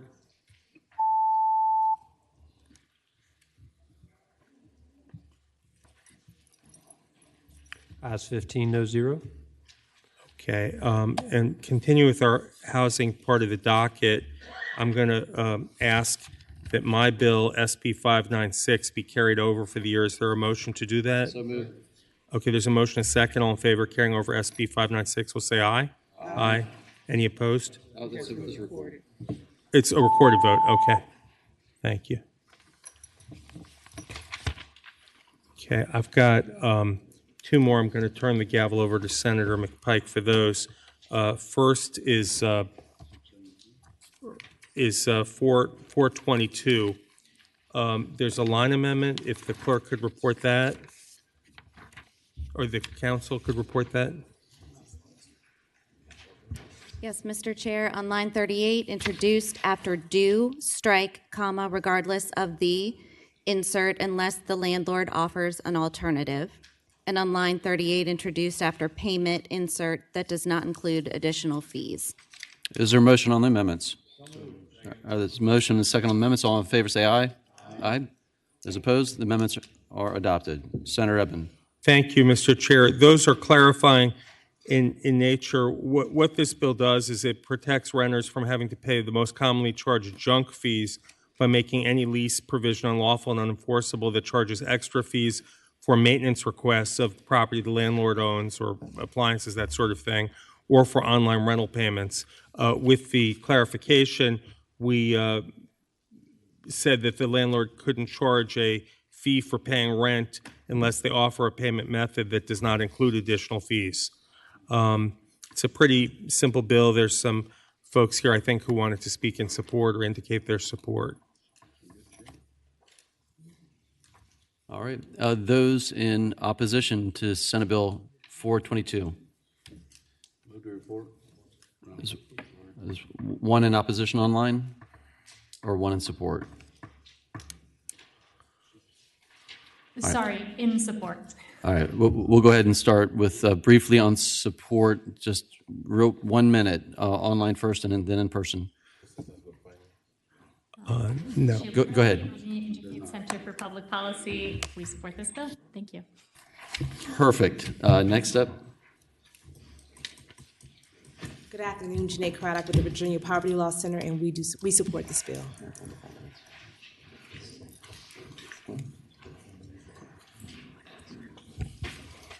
Sí, muy buenas tardes. Hello, good afternoon. María Córdoba es mi nombre. Maria Cordova is my name. Vengo para pedir de favor que nos escuchen para que nos quiten el cobro del internet, que son $65 mensual. And we're here to ask you to have this $65 internet fee removed. Pedimos de favor que lo pongan opcional y no obligatorio. That it be made optional instead of mandatory. Okay, muchas gracias. Yes, thank you very much. Thank you. Hello, again, it's Gustavo from Legal Aid Justice Center. I'm a community organizer, and I run into this issue a lot where people are being charged for maintenance, routine maintenance that they shouldn't be charged for. It's just the landlord's responsibility, and so this is a solution in the right direction. Thank you very much. Great, thank you. Mi nombre es Claudia Arevalo, con Nueva Mayoría Virginia. Claudia Arevalo, New Virginia Majority. Esta ley ayudaría a miles de familias. En este caso voy a hablar de Southwood Apartment. This law would help thousands of families. In this situation, I'll speak to Southwood Apartments. Los inquilinos deben pagar cargos por reparaciones. En mis manos tengo una lista de 3 hojas. Tenants there are expected to pay charges for repairs. And in my hand, I have a list, 3 pages, a list of charges for each maintenance. Donde se puede ver cada cargo por reparación.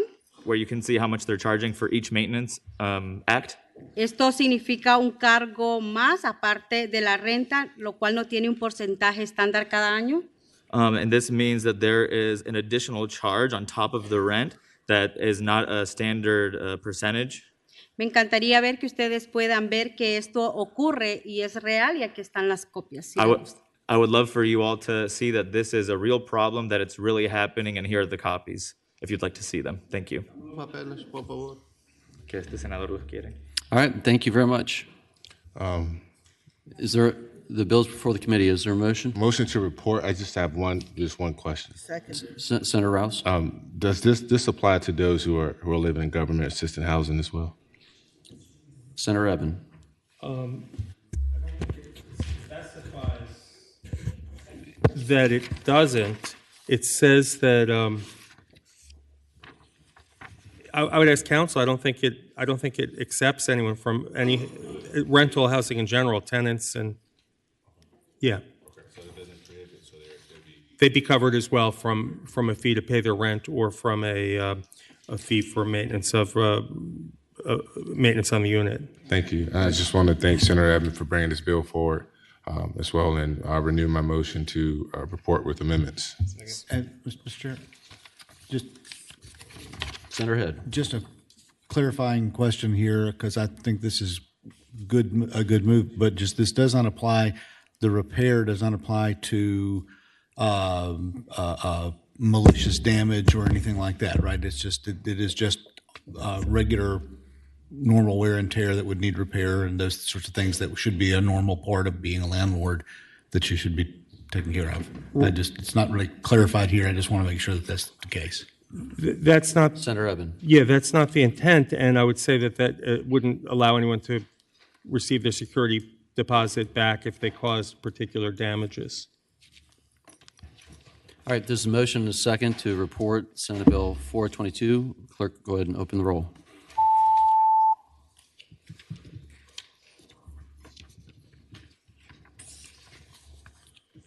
Ayes 13, noes 1, 1 abstention. All right, that bill reports. Senator Eben, you have another bill? I do. I have Senate Bill 672. I've got an amendment in the nature of a substitute first to adopt. All right, is there a motion on the substitute? Motion. All right, there's a motion and a second to substitute. All in favor say aye. Aye. Those opposed? Substitute's properly before us. And then there's a minor amendment to this substitute. I believe council has that. Oh, then I have it. It's on line 19 after the word assessments to add a comma and add charges or fees. It's in the final substitute, and the same thing on line 30 then.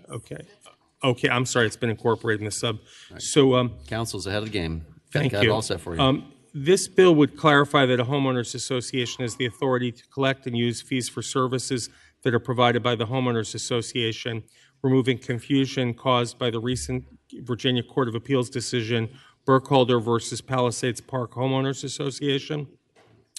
The court decision cast legal uncertainty on the ability of a homeowners association to pay for services unless it pays for those services using fees that are explicitly authorized. Mr. Chair, did we adopt the substitute? Yeah, we did. That are explicitly authorized and agreed upon recorded documents, and those services are for common areas only. This ruling by the Court of Appeals is being applied broadly and contributing to some legal confusion across the Commonwealth. Homeowners associations are routinely required to provide for services that might benefit only individual units like trash removal, landscaping services, stormwater management, utilities, and operational or administrative expenses such as insurance coverage, accounting, or legal services. So interpreted broadly, the Burkholder versus Palisades decision could prohibit a homeowners association from collecting or using fees for those types of services. The associations must have financial resources to pay for expenses. My bill is needed to provide clarity and predictability to Virginians who live in communities that are served by HOAs. And I believe I have several witnesses here who wanted to speak briefly in support. All right, those in support, 2 minutes. Good afternoon. I'm Pia Trigiani. I'm an attorney that represents common interest communities. I live up in Alexandria. Thank you to Senator Eben for bringing Senate Bill 672. Sorry. The bill corrects a misreading by the Court of Appeals of a provision of the Property Owners Association Act. The court misread an or. When they read the in the court opinion, the court said that that an association cannot make an assessment or impose a charge against a lot unless the charge is a fee for services provided or related to use of the common area. They did not look at the two sides of the or. It's fee for services or related to use of the common area. The decision has far-reaching implications, as you will hear from others this afternoon. Much like localities, the scope of duties and responsibilities of these associations are in their charters, the governing documents that establish these communities. Those documents are not easy to draft. The documents are often not drafted to provide the foundation that these communities need to do what localities can no longer do and which have asked these community associations to provide. A quick example, the case will be used to argue that services to a lot, if the documents do not explicitly, and the word used in the opinion is explicitly provide, is that the association will have no authorities and cannot charge for those services. So they will not provide those services and they cannot charge for them. These charges and assessments are the only way that associations, private entities, can fund important services that owners request, want, need, and which the localities have asked them to provide in their stead. We ask that you consider the bill favorably, vote to report the bill, and support it as it's considered by the Senate. I'm going to turn it over to others. Thank you. Next, just a Mr. Chairman and committee, my name is Donald Boswell. Took all the time, Pia. I am in charge of the homeowner in Twin Hickory and Henrico, and I speak to favor of this bill. Great, thank you. Next speaker. Good afternoon. I'm Bernie Guthrie, CEO and COO and General Manager of Lake Ridge Parks and Recreation Association in eastern Prince William County, commonly known as Lake Ridge. Since our inception in 1972, our 30,000 plus homeowners have enjoyed a specialized rate of assessment that provides the support of each of the 86 distinctive sections of the community. These services include items such as a negotiated reduced rate for trash removal, street lights, after-hours security patrols for those areas that need it. Without the support of this bill, we will no longer be able to provide those services. So we ask that you help us continue these services for our residents. Great, thank you very much. Next speaker. Mr. Chairman, members of the committee, I'm Clea Benson. I'm the board president of the Potomac Yard Homeowners Association in Alexandria. We're a community of 725 townhomes and condominiums.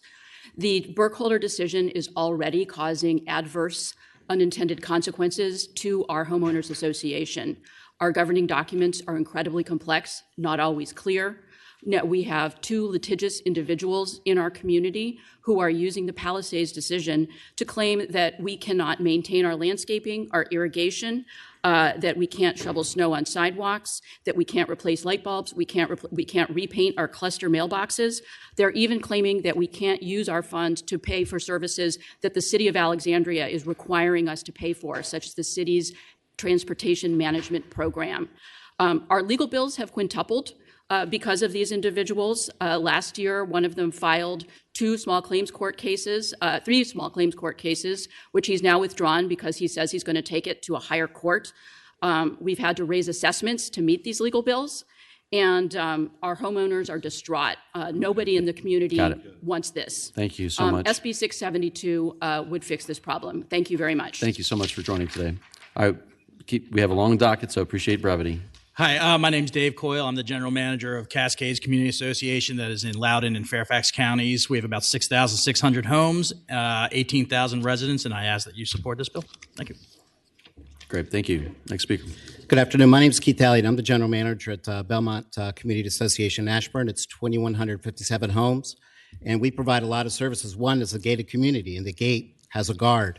And with this bill, that just the Palisades case wouldn't be allowed to have a guard at the gatehouse. So I'm here to support it. Thank you very much. Great, thank you. Good afternoon, Mr. Chairman, members of the committee. Sarah Taylor, City of Alexandria. The things that these things fund are things that we as a locality have negotiated with this development through the land use process. So whether it's open space or other things, these are things that we've negotiated, and they're only funded if they can get the money. And so the City of Alexandria supports the bill. Thank you. Good, thank you. Next speaker. Mr. Chairman, members of the committee, Alana Crennan with Arlington County, and we also support the bill. Thank you. Great, thank you. And online, we have one. Hannah Elizabeth Munt, please turn on your camera and unmute your mic. There we go. Good afternoon, Mr. Chairman, members of the committee. My name is Hannah Elizabeth Munt, MPP. I am the Vice President of Heritage Forest HOA in Centerville, here in Western Fairfax County. On behalf of myself and our 585 units, over 1,000 residents and voters, I urge you to vote yes on SB 672 for the reasons everyone's talking about. Thank you so much for your time. Great, thank you very much. Those in opposition to Senate Bill 672? All right, there's a motion and a second to report Senate Bill 672.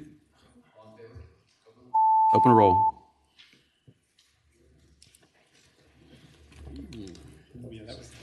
Ayes 14, noes 1.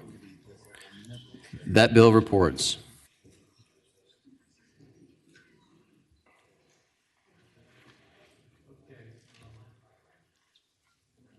Thank you. Thank you, Mr. Vice Chair. Now we've completed, I believe, the VRLTA bills and housing bills. So let's move back to procurement. We have Senate Bill 18 from Senator Locke. Senator Locke.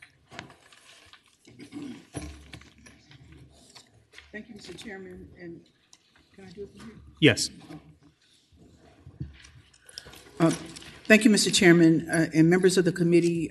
Senate Bill 18 addresses the use of the construction management method of procurement known as CM, and I have a substitute. Move the substitute be adopted. Okay, there's a motion and a second to adopt the substitute. All in favor, please say aye. Aye. Any opposed? Okay, the substitute's before us. Okay, the substitute before you would make this bill identical to Delegate Carr's bill that is moving through the House.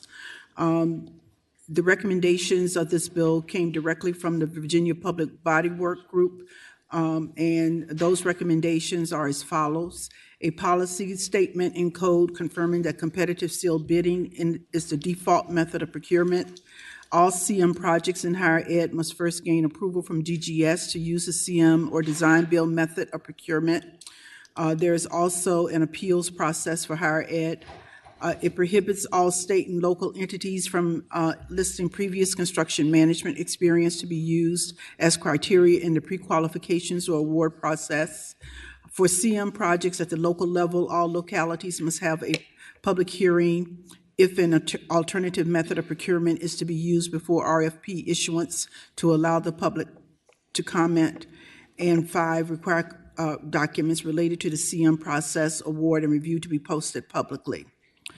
I hope that this legislation reinforces the resolve and recognition of the General Assembly that our Commonwealth and its taxpayers' dollars are best served when competition to the maximum feasible degree is utilized when procuring services by all public bodies. We've discussed this issue for many, many, many, many years, and I hope that there's not opposition to this bill, and I encourage support for the substitute. Okay, thank you, Senator Locke. I have proposed several amendments, but would you like to hear from your speakers first? I'd like for the speakers to come let's forward. have those in support. Mr. Chairman, I'm Yes. not able to find the substitute anywhere. Senator looked Head didn't online see and- the substitute posting yet. Is it online? It should be loading now. Maybe while we get the speakers, we can. Okay. So those in support, why don't we take 2.5 minutes for? Please come forward. And there's Jack Dyer. there's a line assembly behind you, so just be mindful of the time. All right, I'm Jack Dyer, Chairman of Gulf Seaboard General Contractors out of Ashland. I am President of the Virginia Contractors Procurement Alliance. We are in support of the bill. As Senator Locke has said, it totally complies with the 5 recommendations that came out of the work group that this body charged last year in respect to SB 554. Thank you. Thank you. Welcome. Mr. Chair, Tony Biller. I'm the CEO of Nielsen Builders in Harrisonburg, Virginia. As stated, the DGS work group, hard work. We all came up with the recommendations. Senator Locke's bill follows those recommendations, and we support the bill 100%. Thank you.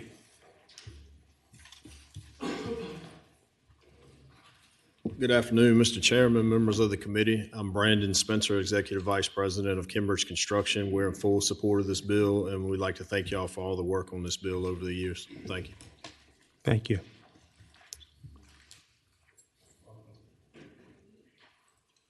Good afternoon, committee members.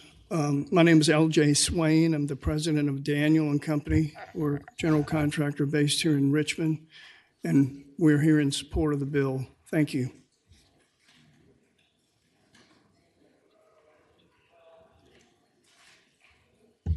Mr. Chair, Brandon Robinson with the Associated General Contractors. We greatly appreciate everyone's long work on this. I stood before this committee last year and asked you to let us work on this and the work group to get all the stakeholders together to come with a broad compromise, and I'm proud to say we are here to support what you have before here today as that broad compromise. So it increases transparency, creates a more level playing field. On behalf of the large coalition that includes ourselves, other contractor groups, groups representing higher ed localities, we support the bill and ask for its passage. Thank you. Welcome. Julia Hammond on behalf of Associated Builders and Contractors, and we support the bill. And I believe Arlington County had some amendments, and we were fine with those as well. Thank you. And we have 2 speakers online. Greg Hilson, please unmute your mic and turn your camera on.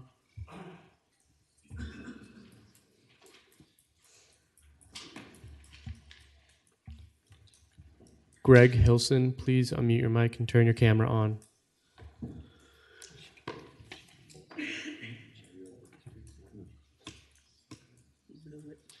Mr. Hilson, if you want to testify, you need to turn your camera and microphone on. Yes, I was actually supposed to speak in opposition to 672, but I was not called on. I had my Okay, we'll come right back to you. Okay, are there those in the room opposed to Senate Bill 18 who want to come forward? Mr. Chairman, members of the committee, I'm Preston Bryant on behalf of Virginia Water and Waste Authorities Association and other public service utilities.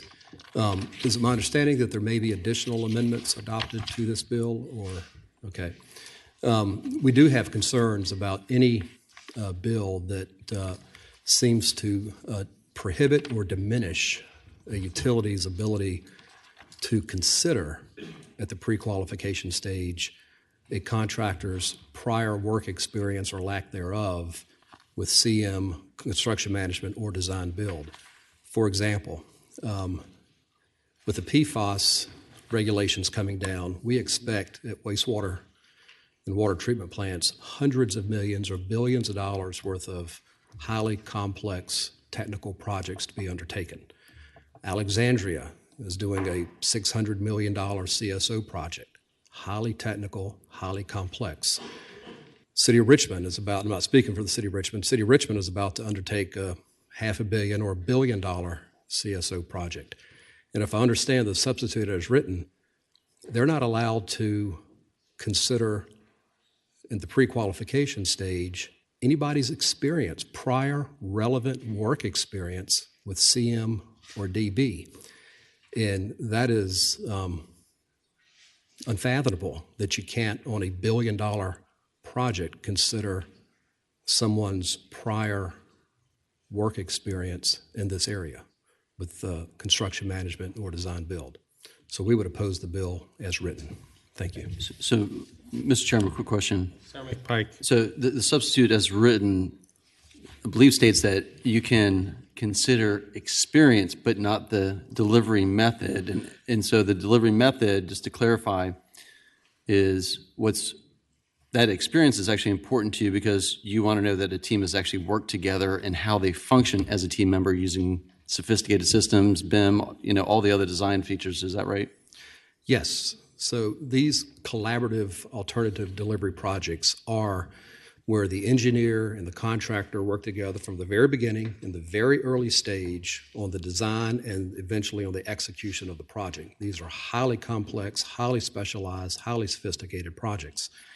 Here it says if someone, you cannot consider whether they have any construction management or design build experience, even at the pre-qualification stage, and then you can't consider it at the award stage. And that is, again, rather unfathomable.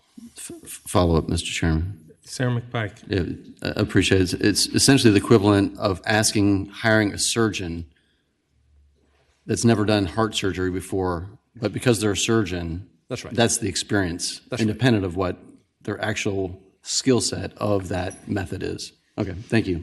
Thank you. Welcome. Mr. Chair, members of the committee, I'm Richard Thomas. I'm with the Design Build Institute of America.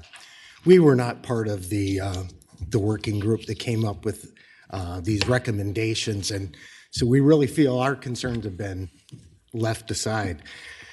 Every study that's been done on construction delivery over the last 20 years has shown that design build outperforms every delivery method. In fact, the design bid build method is dead last of all the 30 major delivery methods.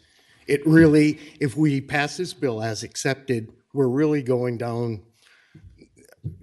towards a trifecta of trouble. You're going to have projects that are going to take longer, they're going to cost more, and they're going to be of lower quality. Every study that's been done over the last 20 years has shown that the experience of folks working together, that's the secret sauce to success. And at a time, when projects are getting bigger and more complicated, I mean, heck, when we go out for restaurants, we look at reviews first. When we buy cars, we look at reviews first.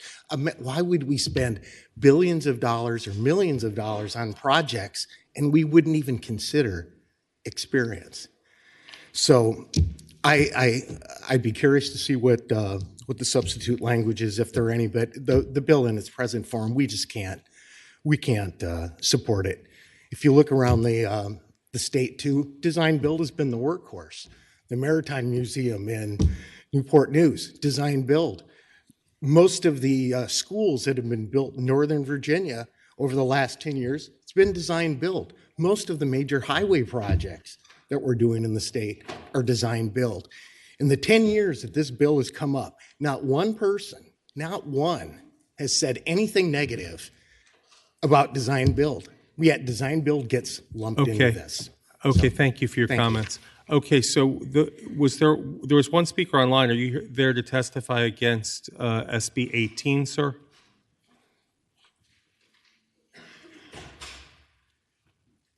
No, again, I wanted to testify against 672, but I was not called upon. I'm sorry.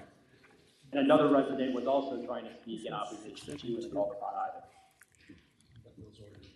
Okay. I asked for opposition.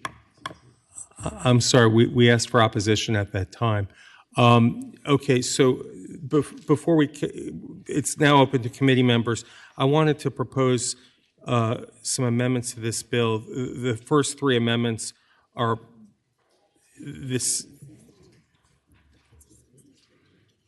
Oh, I'm sorry, a substitute, but it has four substantial changes. Three of them are the same in that it strikes the phrase award of a contract, so the sentence would read in three places: prior construction, management, or design build experience or previous experience with the division shall not be considered as a prerequisite or factor considered for pre-qualification.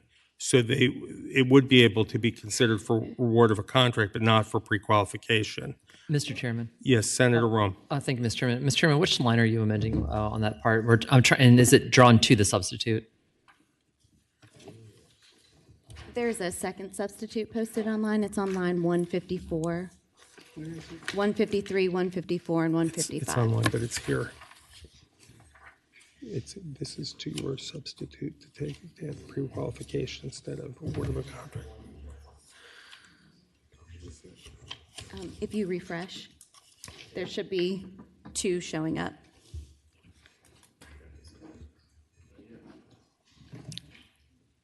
Okay, so those amendments should now be showing online, or? Okay. That's the first set of amendments in 3 places. That the sentence on line 154, line 226, and line 302 would now read, prior construction management or design build experience or previous experience with the division shall not be considered as a prerequisite or factor considered for pre-qualification. So it strikes award of the contract and instead it says that you can't consider for pre-qualification, but you can consider for award of a contract. And I had someone who wanted to speak for it, but there were 3 reasons for this amendment. The language makes it clear that smaller contractors can be involved in pre-qualification process, giving them a seat at the table. And once they're deemed qualified, it is the public body's fiduciary duty to review the entire bid and pick the best contractor for the project. Contractors did not want considered to be changed to required, so we're leaving considered in the language. And I have someone, an attorney, Min Chao Kaur, who is here, who could perhaps better explain it than I can. If you could come forward, just briefly explain that first series of 3 amendments. Hi, Min Chao Kaur for Arlington County. I think you've actually summarized it quite well already. We wanted to address the concern from contractors that they were not able to even enter basically the field because people with prior experience were basically taking up all of the spots. And so we understand that concern, which is why we think that it's fine for the consider language to remain. Our main concern, though, is that prior experience is relevant. It's relevant for any work that is being done for any contract, and it is the responsibility of the local government to be the fiscal agent of the public. And so how can we responsibly award contracts for public projects without considering all relevant aspects, including the prior experience of the bidders? Okay. Are there comments from members of the committee on this proposed amendment, or 3 amendments with the same language? Move the amendment. Okay, there's a motion, and I would second it. Substitute. Or the substitute, which makes, well, let me explain the 4th amendment too, then, if we're going to take this up in block. The final amendment is on lines 274 to 278 of Senator Locke's substitute, adding the clause at least 14 days prior to the deadline for response. So the full sentence would now read, if a local body is required to obtain approval from its local governing body. Mr. Chairman? Yes. I may have just thoughts on that entire section itself pertaining to local bodies. The work group did a lot of work, Mr. Chairman, if I can. And the reports found that actually local governments, the bill's trying to address essentially higher education spending issues and a low percentage of use of design bid build, roughly 25%. Local governments, according to the work group, 75% of the work is already design bid build. So there's nothing actually wrong with local government. I'd propose to delete lines 265 through the remainder of the bill, except for obviously the enactment, just removing local government from that entire section.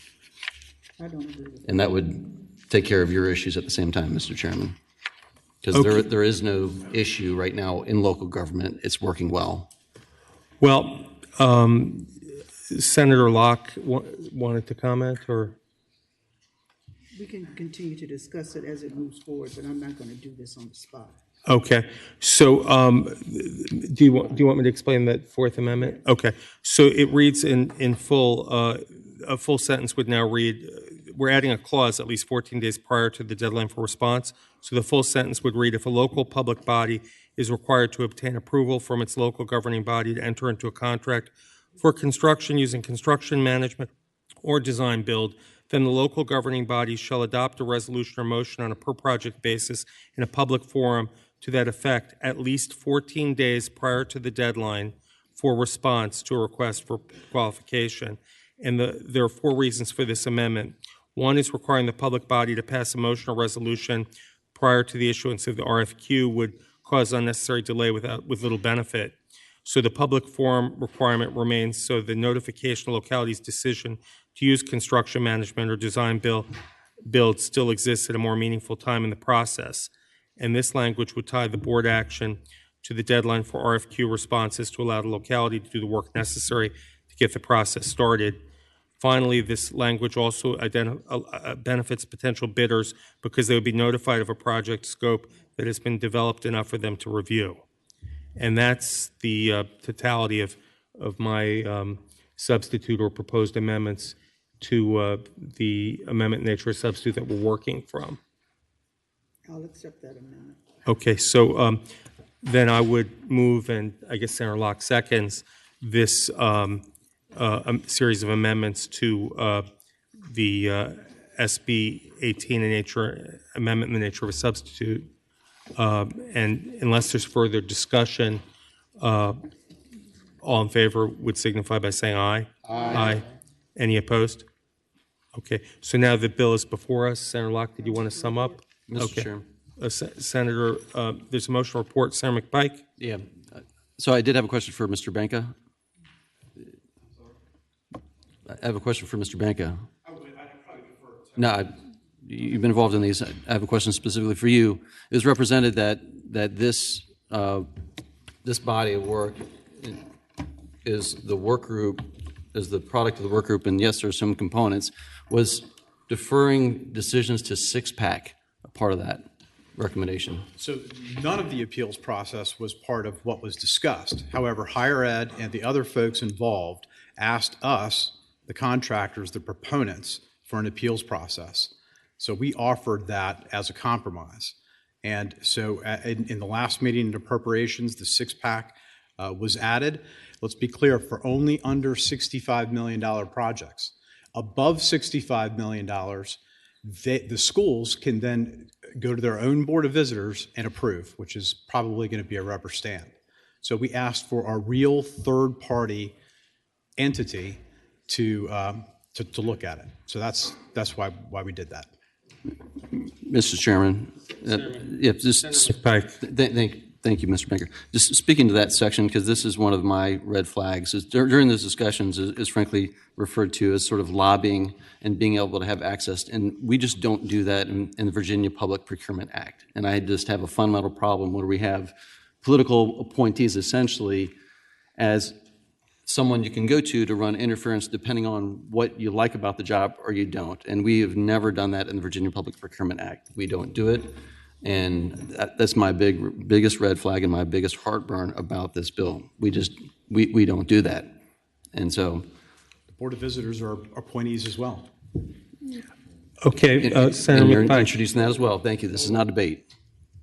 Okay, so we now have the bill before us as amended. There was a motion and a second to report. Unless there's further discussion, we'll go ahead and vote on the electronic voting board. Oh, I'm sorry, the motion would be to report and re-refer to finance. Okay. Please open the vote.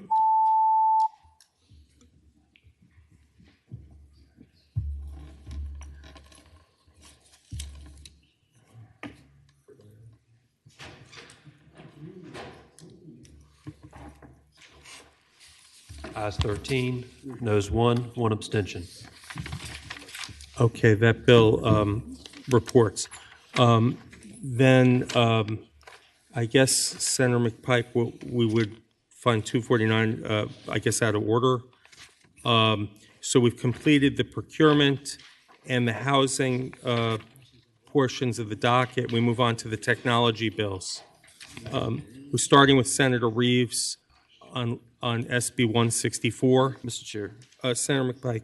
So you're not going to hear Senate Bill 249 at all? Well, I mean, I believe, if I'm not mistaken, it was substantially similar in topic to Senator Locke's. Is there not conflicts between those two bills?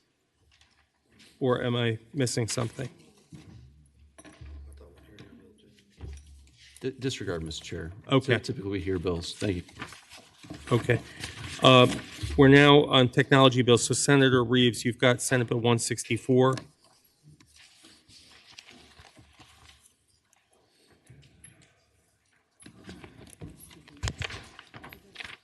And this bill was requested by Finance if it's successful.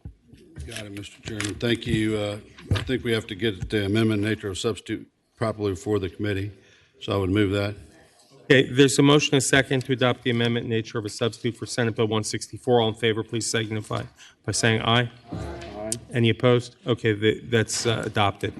Thank you, Mr. Chairman. Members of the committee, the bill was incepted by the promulgation of AI and deepfake technology. As many of you are aware, you have a couple of articles in front of you, one of which is very concerning, that there are some pretty young victims, teenage victims, that have been targeted and exploited on that, and you all are welcome to read that, as well as a more recent one of Taylor Swift. But what this bill is designed to do is it amends the Virginia Consumer Protection Act.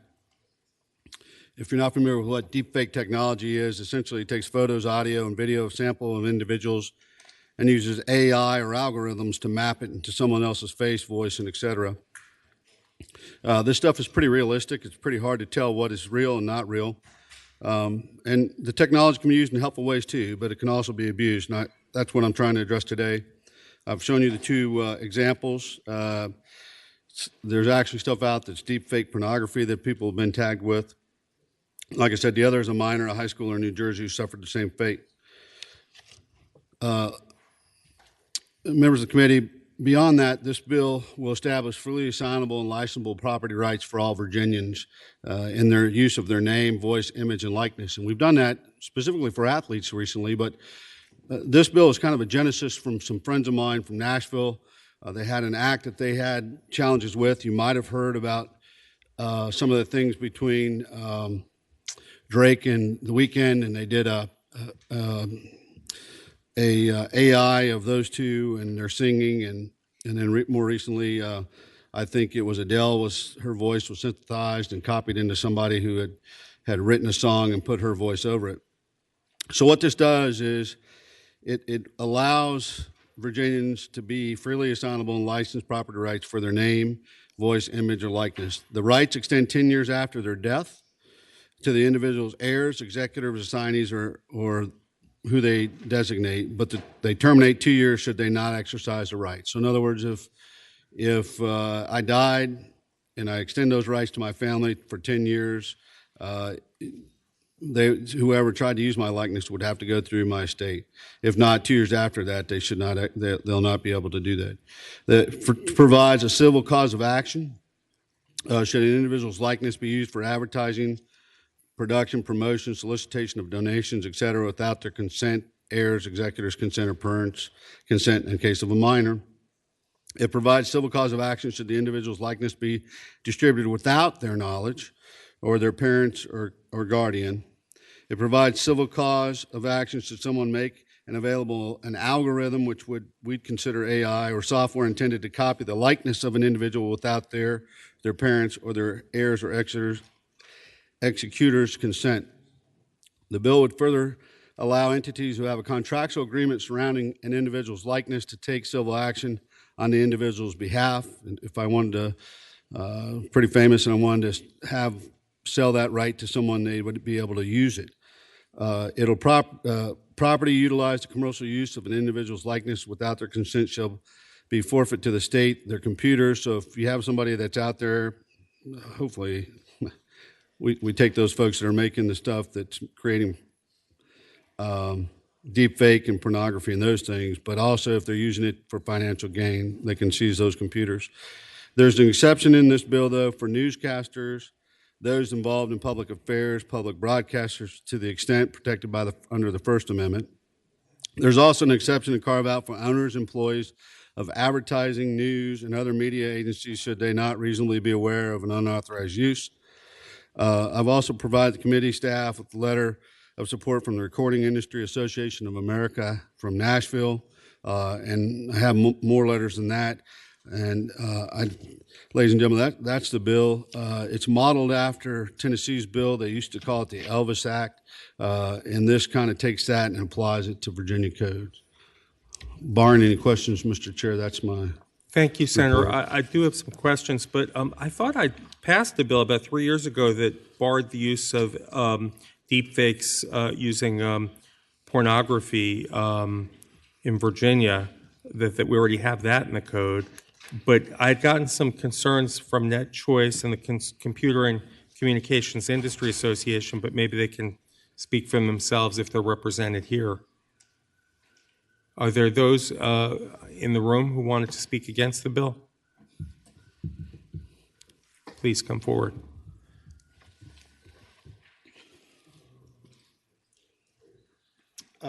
Mr. Chairman, Rob Bohannon representing the Motion Picture Association here to speak in opposition to the substitute as written.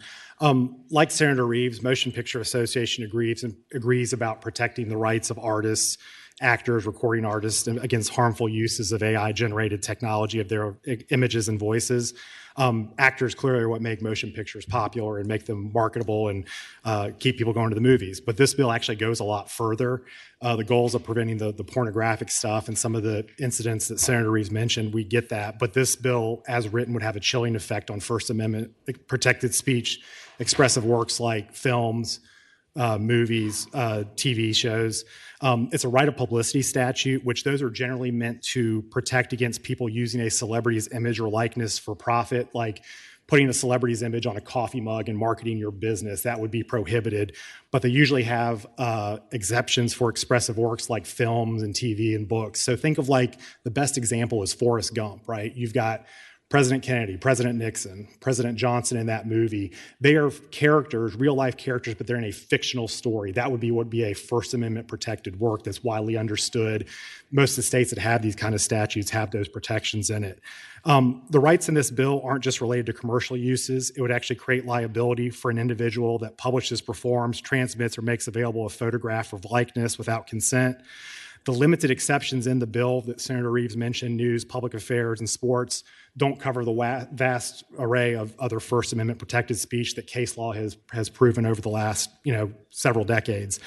We also think this bill could open the floodgates for litigation. There's no jurisdictional limits in the bill, so if someone didn't like the way they were portrayed in a film, they could use Virginia as a forum to file a lawsuit. And that's, we've seen that in other cases.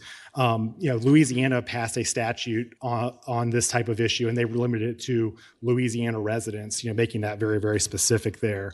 Any legislation that has a right of publicity, statute, you need to think about all the lawsuits that could come about if someone doesn't like the way they're portrayed in a satire, a parody. SNL, right? That makes fun of people all over the world. That would be something like this where you didn't have the consent of the person to make fun of them.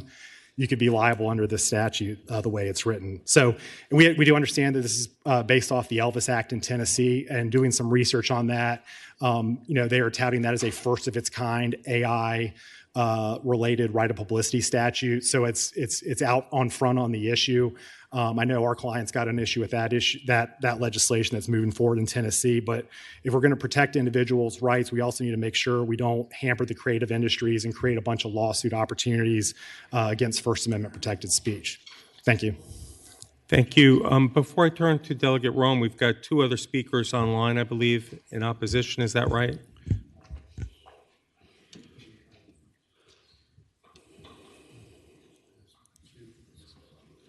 Okay, there's. Okay, well, why don't we start with those against, and then we'll move to the proponents. Yes, good afternoon, members of the committee. My name is Amy Boss. I'm the Director of State and Federal Affairs at Net Choice. We're a DC-based technology trade association. We do urge the committee not to advance Senate Bill 164 due to its vague language, unintended consequences, and non-existent definition of AI. The bill is drafted is so broad that it assumes that any use of another person's photograph, voice, or likeness in any medium, if someone publishes, distributes, or makes available a photograph they know isn't authorized, liable to a civil action. Under the bill, any product that uses an image not approved by the individual is considered contraband and subject to seizure by the state. Take, for example, this could include a photograph that someone takes of a celebrity at Disneyland and shares it on social media, or a surprise gift, your mom's picture on a coffee mug. At the same time, because the bill lacks any definition of artificial intelligence, it's both unclear about what notifications would be needed and when. The law is vague and ambiguous and would likely be struck down on void and vagueness grounds. We agree with the bill's sponsor. The goal is laudable, but the draft provisions are so broad that the unintended consequences far outweigh any protections. Therefore, we do urge you to oppose the legislation. Thank you for your time, and happy to answer any questions. Thank you, and I believe there is one more online against. Is that correct? Okay, well, why doesn't the other person online just testify, and we'll see if they're for or against, and then we'll move to proponents. Thank you, Chairman and members of the committee. My name is Alon. I represent Chamber of Progress, which is a left of center tech trade coalition. We're in opposition to this bill. We also feel that this bill is far too broad. Another example of something that could be considered contraband under this bill would be, for example, video recording of an artist made during a concert, posted on social media or texted to a friend. Thank you very much. Okay, Senator Rome. All right, thank you, Mr. Chairman. Mr. Chairman, first I'll have a question for the patron, and then I'll do speaking to the bill. Say that again. A question to the patron, Yes, and then I'll please. speak to the bill. Okay, thank you, Mr. Chairman. So, Mr. Chairman, first I would ask the patron if he could address the concerns that especially came up around satire use, for example, or the concerns that we heard from the movie film industry.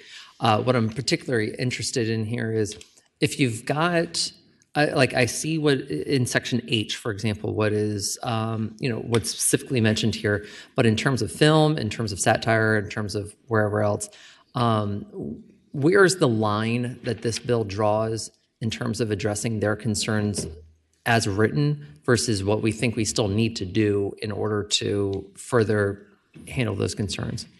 Well, Mr. Chairman, Senator Rome, let me first address a little bit with Mr. Bohannon. He gave a great example in Forrest Gump. If you look at the movie Forrest Gump is a fictitious character, and he goes through his life and he has these really crazy events that happen. And if you understand how that film is made, they used actual footage, not AI generated, but they used AI technology to put Forrest Gump in that room. Specifically, I remember the one where he was getting the Medal of Honor, right?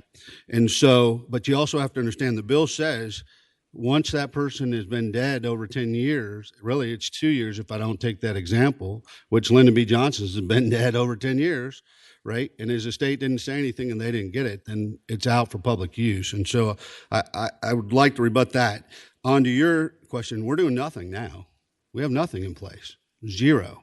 And so when I talk to the recording artist, especially if you really look and see, I don't want to, I agree with the industry. I don't want to stifle innovation, but there's also, an artist that's really good at computers and doing AI and doing that and writing their own music, goes out and grabs a voice synthesis of Adele because she's got 40,000 samplings out there, and now AI has generated her voice perfectly and puts it on that individual that wrote their own music because that goes.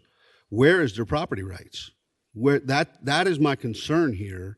And then you've got articles where they're using those kind of generations to go after people, to demagogue them, to do those things. So I don't disagree with the industry, but we don't have anything really that's keeping us from that right now. And I think this kind of lays out that groundwork. I'm happy to work collectively with those folks. When I first had this come out, it was pretty broad. I thank Comcast and Amazon and Google and those folks for working with me. And I'm happy to continue to work and see where they're having problems with. But I think we need to put something in place. I'm happy to move the ball down the field. All right, Mr. Chairman. Senator Rome. Thank you, Mr. Chairman. So I'm starting to think, just speaking to the bill, so a few things. One, absolutely agree on the music part, especially. That's definitely a big deal, especially if you know my background, music. That just, yeah, absolutely agree with you that that is a emerging new threat to the entire ability to basically make a living off of yourself instead of other people stealing your work. Totally agree. I'm thinking what's probably going to be best is if we kick it over to JCOTS, and we have the same reporting deadline that we gave earlier for none of the other JCOTS things that we did. And if we set a early date, I think November 1st is what we used last time. That'll give us time for you to basically come back with new legislation based on that. And it'll also make sure that we have the time that they actually fulfill the study and it's not just being kicked off and punted off. And then beyond that, Mr. Chair, I would make a commitment to the patron that I will personally work with them, especially in terms of anything related to the music part of this, to make sure that that the patron's addressing everything that needs to be done. Carry over with letter. Okay, before we entertain the motion, I think there was 2 more speakers online. If you could be brief, it would be welcomed. And then we'll get to Senator Van Valkenburg in the queue after these 2 speakers. Evening, Chairman Eben and members of the committee. My name is Margaret Durkin, and I serve as the Mid-Atlantic Executive Director for TechNet. TechNet is a technology trade association. Thank you for the opportunity to speak this evening on Senate Bill 164 and its substitute. While the intent of the bill is laudable, TechNet is concerned about the broad nature of the bill, specifically language that states any medium or any manner. And in our view, the way that it's currently drafted, any technology provider that develops or made available a tool for someone to produce a likeness could be held liable. The legislation is also missing key Section 230 exemption provisions. And we understand the concern about deep fakes and explicit images, but we don't want this issue conflated with those other issues, and we would prefer that legislators target those known bad actors. Happy to take any questions, and thank you. We have one more person electronically. Mr. Chairman, can I ask that witness that she provide her information so I can include her on? I can get you Ms. Durkin's information at TechNet, Margaret Durkin. I'll get that to you. Carrie Bulkholder, please turn your camera on and unmute your mic. I'm sorry, I can't figure out how to turn on my camera. But I did want to say I had my hand up to speak on Bill 672 on the Property Owners Association Act. I am the plaintiff from the lawsuit that they were talking about, and I am really upset that I wasn't given a chance to speak. I had my hand up, and so did Mr. Hilson on this, and those of us who were online were not given a chance to speak. And I can tell you that some of the things Pia Trigiani said were complete misrepresentations. I'm sorry I can't figure out how to turn on my video. Okay, thank you, and sorry for the confusion. Oh, wait a minute, there it is. Okay. Do we get a chance to speak on the bill that I took off work this afternoon and sat here all afternoon to be ignored. If you'd like to speak now for 30 seconds, please do so. For 30 seconds, okay. Pia Trigiani had close to 5 minutes, and her people. Yeah. First of all, I want to say that there is no reason to change the language of that statute. The Virginia courts did not misinterpret the law. That court decision does not interfere with an association's primary purpose to take care of its common areas or its ability to comply with any of its legal obligations. If there is a local law or a local agreement with a governing body to provide trash collection or take care of stormwater basins or anything like that, they absolutely have the right to do that. The real purpose of what they're trying to do with this bill is to get the word assessments away from express language in the declaration. They want their boards that are basically being run by these law firms to be able to have discretionary use over homeowners' money without the homeowners having a say in it. Okay. There is a way for them Thank to you. do this. Thank you for providing your... They can vote to change their declarations, and they can do that if they need to. And I know you've already voted on this, but, it's... Well, thank you for providing your views. We appreciate it and apologize for the confusion earlier. Okay, thank you very much. I appreciate your time. Okay. I think we're... Mr. Yeah. Can I just make a brief point? Senator Van Valkenburg. Mr. Chair, I'm sorry, I won't belabor the point because I know where this is going, but I just want to note that I think as I read this bill as it's currently drafted, and so something we're thinking about as we move forward is there's a lot of people write memoir fiction now, where it's a fictional account of their life, but they actually name real people's names. And as I read this bill, that author that did that would get in a lot of trouble, and that people could forum shop to sue them here. And I know that's not your intent, but I just want to, and I'm pretty sure I'm right about that. Council, maybe you could hop in as it's currently drafted. So I just want to make that point before we send it, that I think that's right.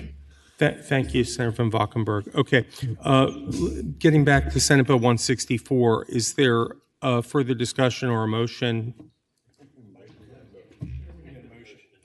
We have a motion that's been seconded to carry over and send to JCOTS. Is that what was done?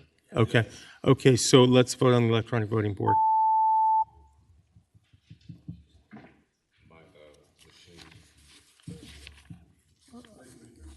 Thank you. Thank you, Ayes Senator 15, Reeves. no zero. Okay. Now we're on the technology bill portion of our docket. We move to Senator von Valkenburg on SB 359 on it. Mr. Chair, can we do 361 first? Yes, 361, Consumer Data Protection Act, protections for children. So we need to move the substitute.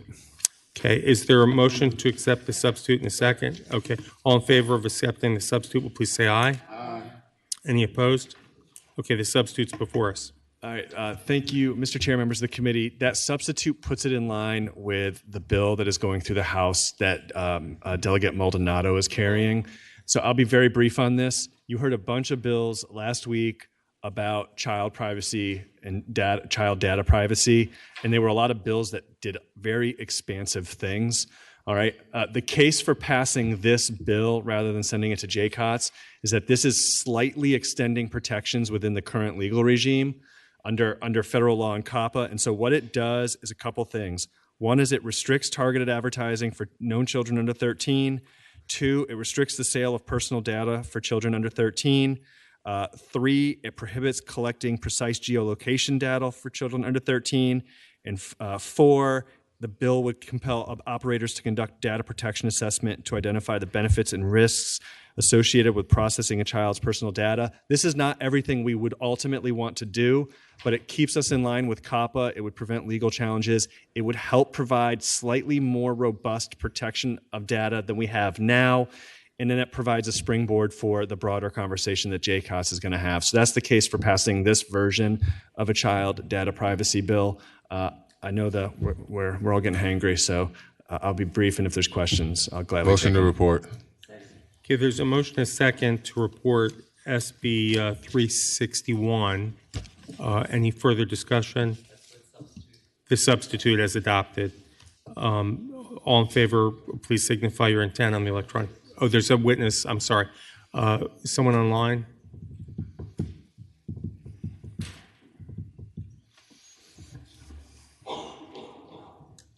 Thank you, Chairman and members of the committee. My name is Alon. I'm a Director of State and Local Public Policy for Chamber of Progress, which is a tech trade coalition. We do have a number of corporate partners that include companies like Snap and Google, where our partners don't have a vote or veto over any of our policy positions. I just want to say that we are in strong support of this bill. We support robust protections for consumers, such as reasonable data security, data minimization, and purpose limitation, and we feel this bill does a great job of aligning with those principles. Thank you. Thank you. Did that complete our online witnesses? Right? Well, on this bill? Oh. Okay. Well, we'll have to come back if it's not on this bill. Okay. Are there anyone in the room who wants to weigh in on this legislation, SB 361, briefly? Yes, come forward, please. Thank you, Mr. Chairman, members of the committee. Daniel Davies on behalf of the Family Foundation. We appreciate Senator Van Valkenburg bringing this bill and good effort to move the ball down the field in protecting children online. Thank you very much. So motion and a second to report SB 361, amendment nature of a substitute. All All in favor, or indicate your intent on the electronic voting board, please.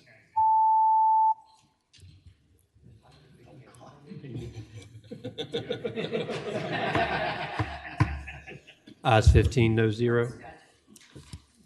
Okay, Senator, then you move on to SB 359, please. All right, thank you, Mr. Chair. Members of the committee, there's a substitute for this one as well. Okay, is there a motion to adopt the substitute for SB 359? So moved. Okay, and second. Okay, all in favor, please signify by saying aye. Okay, any opposed? Okay, the substitute's before us. Okay, thank you, Mr. Chair. The big change in the substitute is that it adopts the Connecticut version of the definition for social media, which narrows what the original bill was, and I think in a good way. It gets at the folks we want to get at. And so what this bill is about is banning addictive algorithmic feeds for minors under the age of 18 on social media platforms. So if you have young kids, or if you're a teacher or any other thing that deals with a lot of children, what you'll see is you'll see their face in their phones like this. Okay, and for what'll happen, what this is seeking to do is if you're a kid and you're on TikTok, you can still be on TikTok. No one's trying to take you off TikTok. I know, that's another bill. I'm not going to vote for that one. All right, so if you have 20 friends on TikTok, okay, and you open up your phone at 2 p.m. and all 20 friends have a video, what'll happen is those friends' videos will come across your screen. What happens now is that then TikTok keeps sending you videos.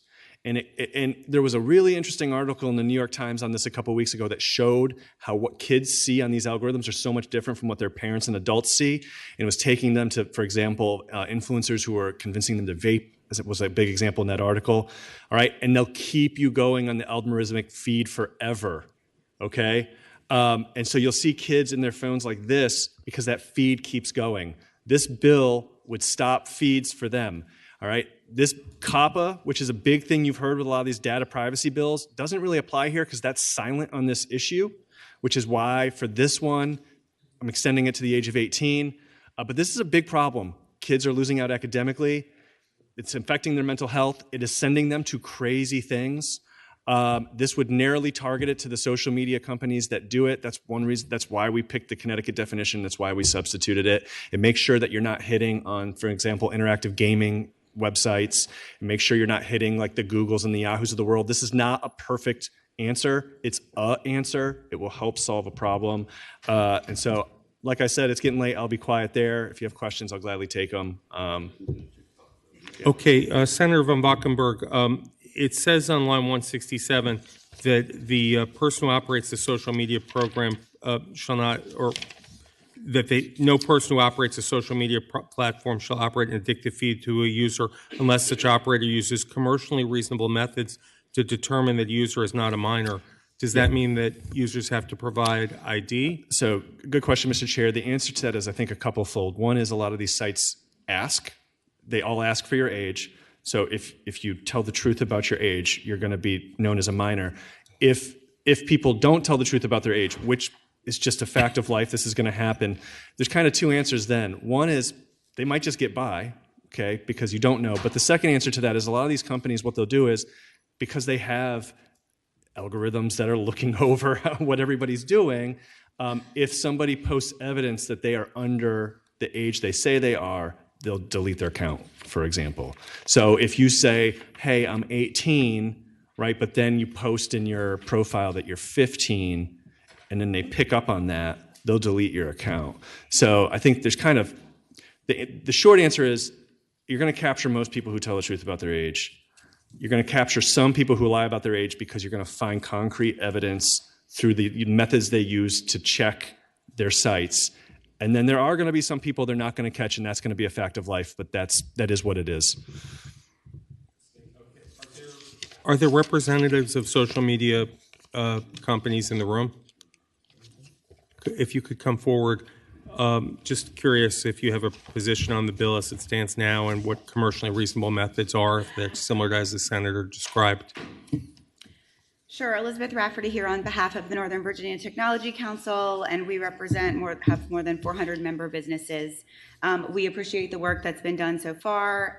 One of our remaining concerns is around the definition of addictive feed. On line 26, if the user expressly and unambiguously requested the specific media, how is a company to successfully determine what a user's selection of media is express or unambiguous?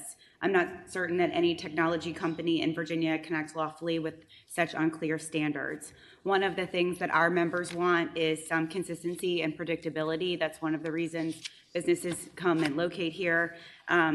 Additionally, if the General Assembly is going to make technology companies civilly liable, it needs to provide more detail on how to maintain compliance with this proposed legislation. There's a $7,500 penalty for each violation, and we have concerns around the enforcement of that. So we continue to oppose this at this time, but we appreciate the work that you've been doing. Senator Van Valkenburg, you mentioned a definition from another state. Has this been adopted in other states? That social media comes from a bigger bill that Connecticut did around child privacy data and some other things. Other states are attempting to do this. I don't know off the top of my head if other states have explicitly gotten this. If I can respond to that comment, though, right, the definition of addictive feed then says it's not these other things. Okay, and so for number 3, it's saying you're not an addictive feed if the user expressly and unambiguously requested the specific media or media by the author, creator, or poster. I mean, that's pretty easy. You know, when I'm on Facebook, I like the profiles of some musicians because I want to see what, for instance, Nico Case is posting because I like Nico Case, and if she's in Richmond, I want to watch her, right? Or I follow on Twitter, I follow the New York Times because I want to see the New York Times. I think it's pretty clear that I have expressly and unambiguously requested the information of like 50 news entities on Twitter because I follow them. So, I mean, that doesn't, I mean, the tech people are pretty smart. I mean, expressly and unambiguously is when you follow it. So, I don't know. I have a hard time with that criticism. Are there other questions or comments from members of the panel? We have one online person to testify. Why don't you unmute yourself and provide your testimony? Thank you, Chairman and members of the committee. My name is Alon Shum Combs. I'm with Chamber of Progress, which, as I mentioned earlier, is a left-of-center tech trade coalition. While we support the goal of this bill in making children on the internet safer, we're a bit worried about the definition as well. We worry that this bill would actually harm the ability of social media companies to curate feeds in a way that would be more age-appropriate for teenagers. Thank you. Mr. Chair, if I may respond Senator Van Valkenburg. I guess 1 out of 2, so I'll take that. But, I mean, the way they're curating feeds for minors right now is atrocious. That's the reason for the bill. Yeah. Are there any in the room who have not already spoken who wanted to speak to this bill? Okay. Yes, we've got, please come forward. Mr. Chairman, members of the committee, Daniel Davies on behalf of the Family Foundation. Again, we support Senator Van Valkenburg. Appreciate his efforts here to target this addictive feeding that is harmful to kids, and I think we all know that. And I appreciate his efforts to get at this issue. Thank you very much. I hope you support the bill. Thank you. Members of the panel, motions or comments? Okay, there's a motion, a second, to report the amendment nature of a substitute for SB 359. Unless there's further discussion, we'll vote on the electronic voting board.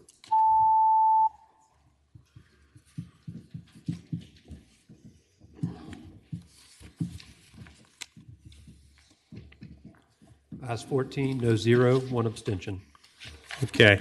We've exhausted the technology portion of our agenda, and I believe that leaves us with the bills that have been passed by previous weeks.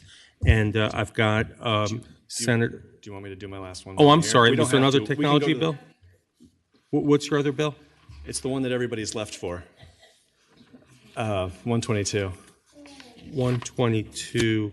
What was the topic? Pharmaceuticals. Oh, pharmaceuticals. I can wait since I'm on the committee if you want the others to go. Why don't we? I think Senator McGuire's been waiting, and we were going to go in order of topic. But I'm looking. Where was Senate Bill 122? Which section? It's in this last section. Page 7. Page 7. I think it's the top one on the last section. Oh, I'm sorry. Okay, why don't you go ahead? All right, we need to move the substitute on this one. Move the substitute. Okay, there's a motion and a second to adopt the substitute for SB 122 on pharmaceutical services from Senator Van Valkenburg. All in favor, please say aye. Aye. Any opposed? Okay, the substitute's before us. Thank you. All right. Thank you, Mr. Chair and members of the committee. This is about bulk purchasing of prescription drugs for Virginia state agencies. This bill has taken a twisted path, which hence the substitute. So we all know that prescription drug costs are a problem. We paid $3.4 billion as Virginians in 2021. We also know that it's causing the Commonwealth to spend more money. So, for example, the Commonwealth's drug spending increased 58% from 2020 to 2023, when we had more than $3 billion in taxpayer dollars spent on medicine, according to a report from the Impact Project. Currently, state agencies responsible for drug coverage all negotiate independently. That means that the cost of state-purchased or reimbursed prescription drugs can vary significantly among plans, state hospitals, correction facilities, and other agencies. I'll keep it short because, once again, the day has been long. This has DGS work with the agencies to develop a strategy on bulk purchasing to try and bring down drug costs. If you look at the bill, it asks them to identify the state agencies to see how we could possibly negotiate for better costs. To find a plan, to identify the top 25 most expensive drugs. I'll be glad to go in more detail and answer questions. I know there's a whole bunch of people here that want to testify, so maybe we can do that, and then I can come back. And let's take the public comment. First, those that are for this legislation, please come forward. Eric, are you testifying? Oh, okay. Welcome.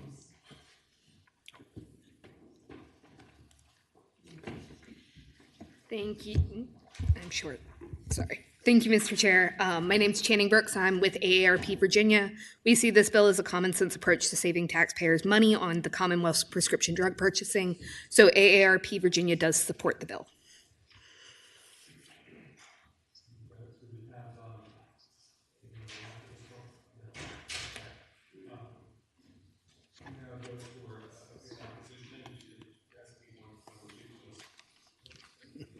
Mr. Chairman, members of the committee. He's waited 8 hours collectively for the joy of this meeting. Hey, Mr. Graven, if he's waited so long. The last time I appeared in front of General Laws was 2003. We've been waiting for 20. I've been waiting for 21 years here for this visit. Mr. Chairman, I'm Doug Gray on behalf of the Virginia Association of Health Plans. I wanted to thank the patron for improving the language, but we are still opposed. This really is a study that is turned into a strategy, and it presupposes the outcome. Says, we're going to do this rather than looking at the feasibility of it. In particular, what I'm concerned about is that Medicaid is included. Medicaid has very specific rules about drugs and how they're handled because it's a partnership between the federal government and the state government. So it doesn't really make sense to put them in here. In Virginia, we handle the Medicaid benefit through an at-risk contract with health plans, and we manage holistically the health of the patients by having both the drug and the health benefit in the same place so that we can see when someone is or isn't taking their meds. And so we're worried about the quality in that case. The size and scope of the entities that contract with Medicaid is enormous. They're bidding at 40 million people, much, much greater than any scope that Virginia could do. One other thing that I think people don't really quite get is that Medicaid has already implemented most of the ideas that are central to this concept. For example, there is a common core formulary. There is a ban on spread pricing. There is leveraging of rebates to the highest dollar amount. That's why you get hundreds of millions of dollars in rebates back. It's because you have a common core formulary. These steps have already been taken to try to keep the holistic approach in place. So, and finally, the last thing I would suggest is the few places that have tried this, I don't believe have included Medicaid in their effort. So thank you for the opportunity to comment. Mr. Chairman. Please don't wait another 23 years to come back. Hey. For 21 years. Hey. Mr. Chair. Senator Rome's got a question for you, Mr. Gray. Thank you, Mr. Chairman. Mr. Chairman, I would ask Mr. Gray here, this is a happy little Section 1 bill at this point. We passed this. This thing goes into effect. What is the actual harm that this does? Because what I just heard you say, or Mr. Chairman, I just heard the witness say, is that Medicaid is already doing some of this in the first place, which means that we're basing some of this on existing precedent. And it's hard to see what the actual harm is of the workforce group putting this together. So, Mr. Chairman and Senator Rome, what I would say is I think we know the answers in the case of Medicaid. I don't know if the Department of General Services is going to be able to develop the strategy on this without the help of a consultant, which is what the original challenge was with the original bill, which created a fiscal impact. Without assistance, it's going to be a pretty heavy lift. I actually think it may not be, the juice wouldn't be worth the squeeze in regard to Medicaid. I can't comment on the other agencies because I don't know how they procure. Mr. Chairman, follow-up question. Senator Rome. Thank you, Mr. Chairman. Mr. Chairman, I would ask the witness then in this case, what is to preclude DGS then from contacting the witness? What is to preclude them from going and actually, reaching out to these folks? There's nothing here that is going to require them to have a paid consultant if you have people on staff who are able to simply do the work as part of their, normal 40-hour work week. Mr. Chairman and members of the committee, I don't really think this is a simple, easy lift. I think it's a serious effort. One concern I have is on line 9, it says, shall develop a strategy to, not study the feasibility of. This is do it. I think it's a step further than we're certainly comfortable with.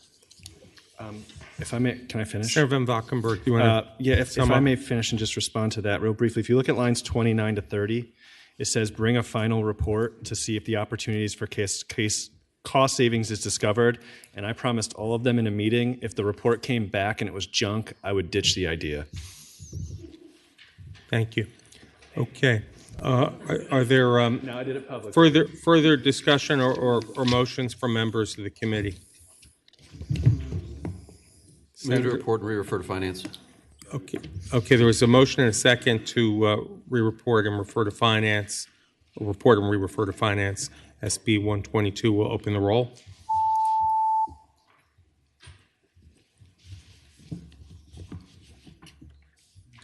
Thank you, Mr. Chair, members of the committee.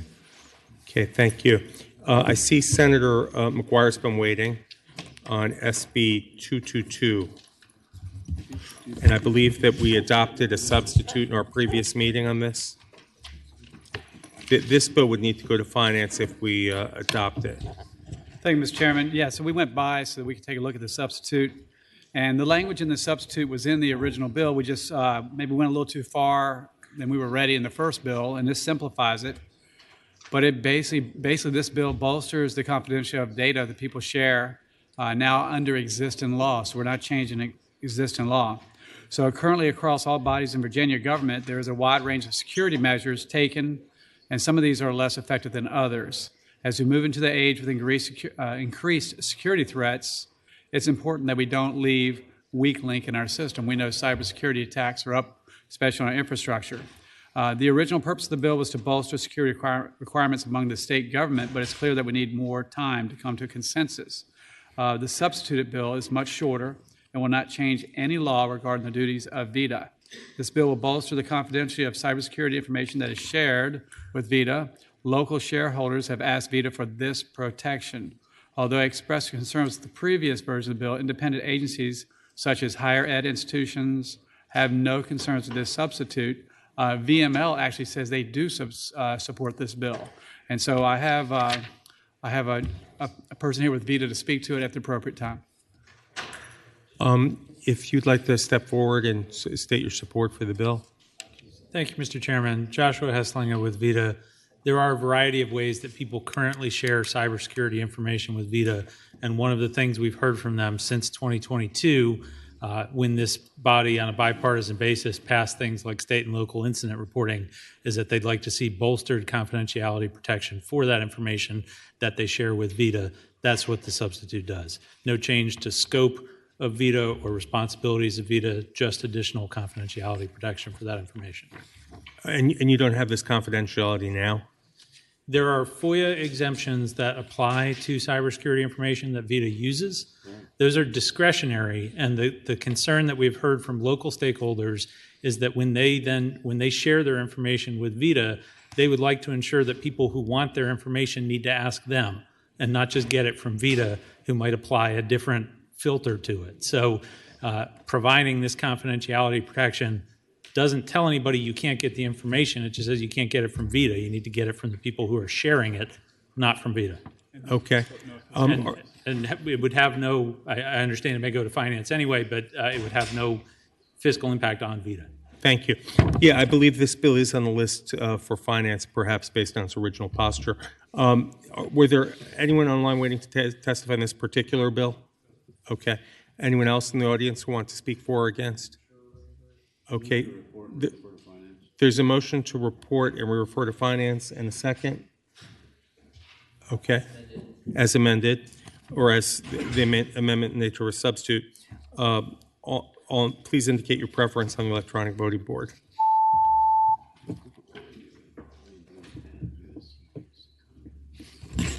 Ayes 15, no zero. Thank you, Mr. Chairman, members of the committee. Okay, thank you, Senator. Senator Carol Foy. You have two bills. Thank you, Mr. Chairman, members of the committee. Senate Bill 496, Virginia Growth and Opportunity Act, Virginia Investment Performance Grants. Before I begin with this bill, Mr. Chairman, I have an amendment in the nature of a substitute that has been shared with the clerk. There's a motion and a second to adopt the amendment in the nature of a substitute. All in favor, please indicate by saying aye. Aye. Those opposed say nay. Okay, the substitute is before us. Thank you, Senator. Thank you, Mr. Chairman. Senate Bill 496 is comprised of policy recommendations made by JLARC in 2022 and 2023 on suggested improvements for current economic development programs in the Commonwealth, including the Virginia Growth and Opportunity Program, otherwise known as Go Virginia, and Virginia Investment Performance Grant, otherwise known as VIP. The Go Virginia program has secured $2 billion in capital investment and created over 1,900 jobs over fiscal years 2019 to 2023. A substantial portion of Go Virginia's funding has gone unused since the program's inception. A match requirement and additional requirements for statewide competitive funds have limited the use of Go Virginia funds, and that's the issue. Also, with the VIP grants, in order to increase the incentive for businesses to remain in the Commonwealth, JLARC suggests beginning payments in the first year after performance, similar to the Commonwealth's Opportunity Fund. So my bill directly addresses the JLARC recommendations, and I can answer any questions. Questions for Senator Carol Foy? Mr. Chairman. Senator Reeves. Senator, so it's your assumption that we're cutting this thing in half and that's going to spur more people to use it? Excuse me. Yes, the idea is that we want to ensure that people can get the funding faster. So instead of waiting, for example, for 3 years before they're able to get the grant money, they can get it in one. If all of the performance metrics have been made, the jobs have been created, and so that's what it does. Okay. Thank you, Mr. Chairman. Are there further questions, or those in the audience who'd like to testify in support of Senate Bill 496? Thank you. Mr. Chairman, members of the committee, Chris Lloyd from McGuire Woods on behalf of the Go Virginia Foundation. I want to thank the senator for the substitute that included both of the recommendations related to Go Virginia in her bill. It's always good to have a good JLARC report, and I think this will make the program even more effective than it already has been. Thank you, Mr. Chairman. Thank you. Hello, Mr. Chairman and members of the committee. Nicole Rowley, Senior Vice President for Policy at VEDP. We appreciate the substitute here from Senator Carol Foy. This is the only incentive that we have for retention purposes to help existing companies who make significant capital investment stay here. So this is basically our counterpunch of an offer or an incentive when they are looking to go to other states where those states are courting them. So we ask for your support of the bill. Thank you. Thank you. Mr. Chairman, Rob Bohannon, representing the Virginia Economic Developers Association, represent largely local and regional economic developers. This is a great tool in our toolbox. We're obviously competing against 49 other states who want our workers. Workers are hard to find. This is a great tool, and we appreciate the senator bringing it forward. Thank you. Okay, are there members of the committee with a motion? Motion to report. As amended. As amended. Okay, the motion is to report and we refer to finance. Let's open the electronic voting board.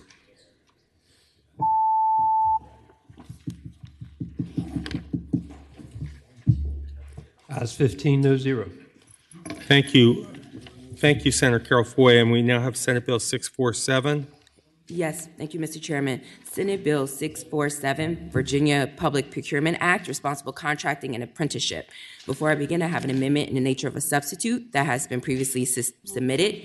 And Okay, so we have a motion and a second to adopt the amendment in the nature of a substitute for Senate Bill 647. Please say aye if you support that. Aye. Any opposed, say nay. Okay, Senator. Okay. Industry shortage. On February 3rd, 2023, the Association of Building Contractors reported that the construction industry would need to attract approximately 546,000 workers into Virginia when a time when construction worker shortages in the modern golden age of American construction is at an all-time high. Virginia is thriving with a robust portfolio of construction opportunities, including the national focus on updating and improving infrastructure, a dominant and ever-growing position in data centers, a multitude of federal bases and facilities, the I-64 expansion mega project, the increasing diversity and need for power generation and transmission, the potential for the relocation of professional sports teams and arenas and stadiums, and so on. What this bill does is that it puts into action what many people have been giving lip service to, and that is increasing the amount of apprenticeships in Virginia. The governor has previously stated that he wants to see over 20,000 registered apprenticeships in Virginia, and this will go very far in making sure that that happens. So this bill fixes the issue by requiring that contractors working on public construction projects use apprenticeship programs to train their workers. 2, require that all contractors on public construction projects have given their workers safety training equal to OSHA. 3, require that all contractors on public projects do not have a record of violating local, state, and federal laws. So that's what this bill does, and I anticipate that you'll hear some things such as this is too hard, this is too big and bold, but we do big and bold things here in Virginia. And when we're talking about apprenticeships, I think this goes a long way. We also have made a multitude of amendments trying to find peace in the valley by removing the Department of Transportation out of the bill, so it's inapplicable to them, and also making it so this bill only applies to competitive bids over $250,000. So if you have a project of $250,000 or more that you're bidding on, then it's a great likelihood that you can afford to have apprenticeships. I am open to answer any questions, and I have some folks here can answer any questions as well. Okay, before we hear from witnesses, are there questions for Senator Carol Foy? Yeah, Mr. Chairman. Yes, Senator Head. Yeah, thank you. Mr. Chairman, just a question. The concern that I've got is not so much the affordability of the apprenticeships, because I'm really in favor of pushing this and have worked, because I think this is really important that we start working with anything that we can do to advance the trades and the apprenticeships programs, but it's just simply the availability. And the bigger the project, when you start talking about 12.5%, the bigger the project, the less likely it is, particularly when you get out to my side of the state, that we'd have enough apprentices to be able to participate in that process. How do we address that? Senator Carol Foy. Yes, I have an expert here who can answer that question. Hey, how's it going, everybody? Jason Parker, Virginia State Building Construction Trades Council. So we have a lot of different projects that go on across the state, and we send apprentices out to them. I was watching Higgins when he was on the floor he was one of our NECA reps back in the day, which is the National Electrical Contractor Association. The average size of a NECA contractor is 15 people. So we can do it small. We can go out different places. We put together all kinds of different projects around remote places, including like the Eastern Shore. We have, for example, like the operating engineers, they cover the entire state. And they did a bunch of work out there on the western part of the state when it came to the coal mines, stuff like that. So it's like, we can do it anywhere you want. You can make a joint apprenticeship training committee. You can create multi-employer apprenticeships. But if we don't partner up right as the state with our capital projects, we're going to have a very hard time creating the apprenticeships we need as we go forward with infrastructure improvement. Thank you. Okay, were there further questions or motions for Senator Carol Foy? Move to report as amended. Okay. There's a motion to report and we refer to finance. Was there anyone else who was waiting to testify online or otherwise? Okay. There's a motion to report and we refer to finance. Let's open the electronic voting board.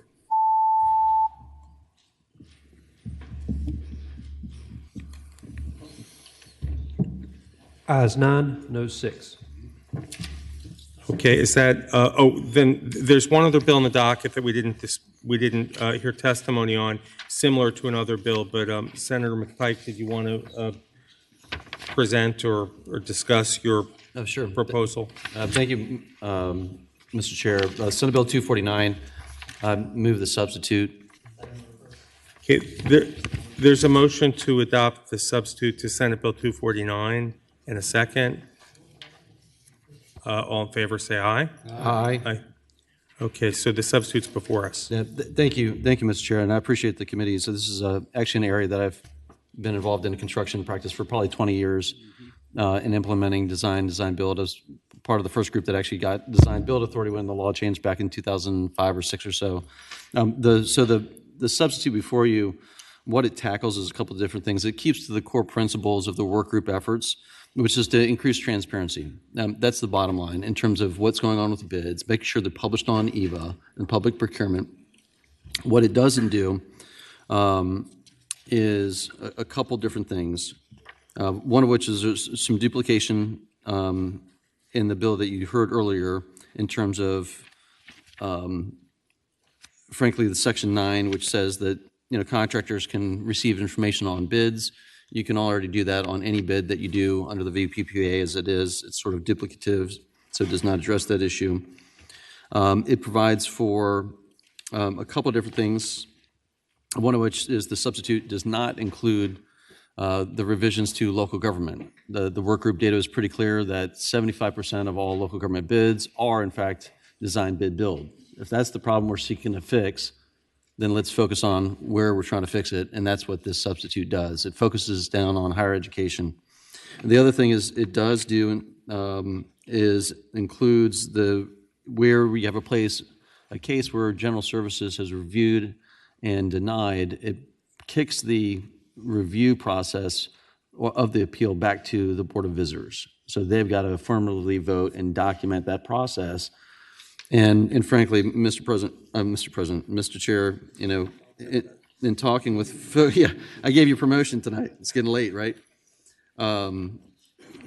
Frankly, I would probably also insert a supermajority, so a 2/3 vote of that board would be the threshold, just to make sure it's clear it's important for the Board of Visitors to acknowledge that there has been a recommendation and there's something differing about it. And so I'd also offer that line amendment, Mr. Chair. Okay. Motion and second to a line amendment. All in favor, please say aye. Aye. Okay. So, Mr. Chair, those are the key differences. It really focuses on the heart of what the complaint and what the work group, and frankly, since 2015, there's been, 30 bills filed by the gentleman about to speak, chasing down this issue. And if it's about transparency, that's what this does. It provides information to EVA. It does not do, frankly, one other major change is that's really important is that it does not include the phrase, all documents issued or received by the department. Frankly, there's multiple sections that require that the documents be posted publicly prior to bid. The net effect of that, what it does is showing your numbers of your estimates. Right now, under FOIA, in the way we do capital outlay, you do ranges. The reason why you do ranges in your budget is because you don't want your contractors to know exactly your precise number of what you're expecting, because guess what? They're going to bid your number. So when you go out for contracts in your own home, you don't tell them, hey, this is the money I got. And so in the substitute, it strikes those sections. I think it's important that we protect our interests, and that's been a common practice, and that's why we do our capital A in ranges and not precise. But it says to handle over all documents. And so those are the changes. And so it's a difference of the structure of where. It removes the all documents because you can already receive documents under the Virginia Public Procurement Act of any information in relation to your bid and how you scored and what that process looked like. And so those are the differences, Mr. Chairman. Still achieves the transparency that the work group desired without also harming areas of the code that were not an issue. Okay, thank you. Now, we've already adopted or recommended for reporting and referred to Finance Senate Bill 18. So this is a different approach, a slightly different approach. I don't know if there are any comments before we conclude. Mr. Benka, did you want to comment? I do. Okay. So Matt Please. Beck with the Virginia Contractor Procurement Alliance. We are highly opposed to this bill. We support Senator Locke's bill, which is exactly the recommendations of the DGS work group. We had 6 state agencies, higher ed, local government that made recommendations. And the recommendations are not only about transparency, it's about what has been going on in higher ed in the past 15 years. I've shared this form with you for the last 10 years. So what it says is that in the last 15 years, the state has spent $6.3 billion in higher ed construction money. Only 7% has been bid. 7%. The rest of it is being handed to big contractors on subjective procurements. Because of that, only 10 contractors, 10, were awarded $5.2 billion of the $6.3 billion. That's 82% of all money spent. That's 10 contractors. 2 contractors were awarded 33% of all money. That's 29%. Your mid-sized contractors have been completely excluded from higher ed for the past 15 years. And under Senator McPike's plan, the appeal process will go back to their Board of Visitors. So how's that going to change anything? It won't change anything. And all these guys, the people that I represent all over the state, the mid-sized guys, the guys that do your high schools and your elementary schools, they're going to continue to get nothing in higher ed, and it's their taxpayer money. They deserve to be able to compete.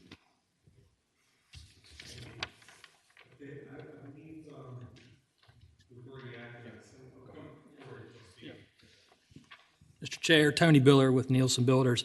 Just want to reiterate that the appeal process that was added to those recommendations had the 2 components.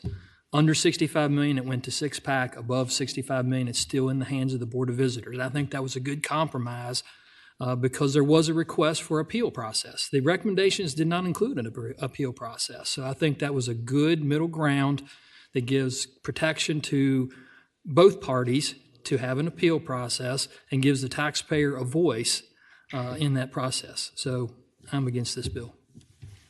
Thank you. I'm Jack Dyer again. In respect to SB 554, this was presented to this body last year. And out of that, the opposition said, we don't have enough time to review this bill and see what this impact is. So this body basically said, and opposition, again, requested a work group review of this process. Said, take it back, look at it, and come back with recommendations and your findings. They did so. They came up with 5. They spent the summer last year, along with a lot of people, some people that are actually sitting here providing testimony. They took into consideration everything that Senator McPike has brought up. All 5 of these recommendations got overwhelmingly majority votes from the stakeholders. Some of the very stakeholders that you're talking about are affected by this piece of legislation, SB 18. Voted for it. On a SAM at risk, pre-qualification exception, it was 7-0. This bill, SB 18, covers those 5 recommendations thoroughly. Senator Locke's bill is the bill. That bill is coming out of the House. Thank you. And so far, it has been a unanimous vote. Thank you. Okay. If you could be brief, that'd be helpful. Yeah, just briefly, Michelle Gowdy with the Virginia Municipal League. I'm also speaking for the Virginia Association of Counties. We support McPike's bill. We thank him for the time. We thank Senator Locke as well, but we support McPike's bill. Thank you. Thank you. I'll be brief as well. Brandon Robinson, Associated General Contractors. We support Senator McPike's original bill. I haven't had a chance to review all the amendments here today, but we originally supported his bill. Thank you. Okay. Well, please. Associated Builders and Contractors, I haven't been able to read the entire substitute, but based upon the descriptions, it's exactly in line with what we worked on during the summer. Thank you. Okay. The committee has acted on another bill that is similar, so I suppose this would be a conflict if we were to take another action. Mr. Chairman. Finance. Second. Move to report and refer to Finance. Move to report as amended and refer to Finance. There's a motion to report the second bill. In addition, we'll open the voting board.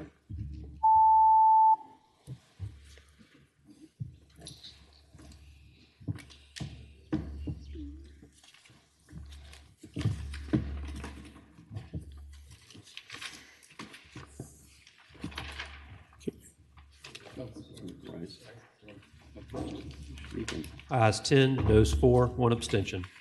Okay, that bill also reports.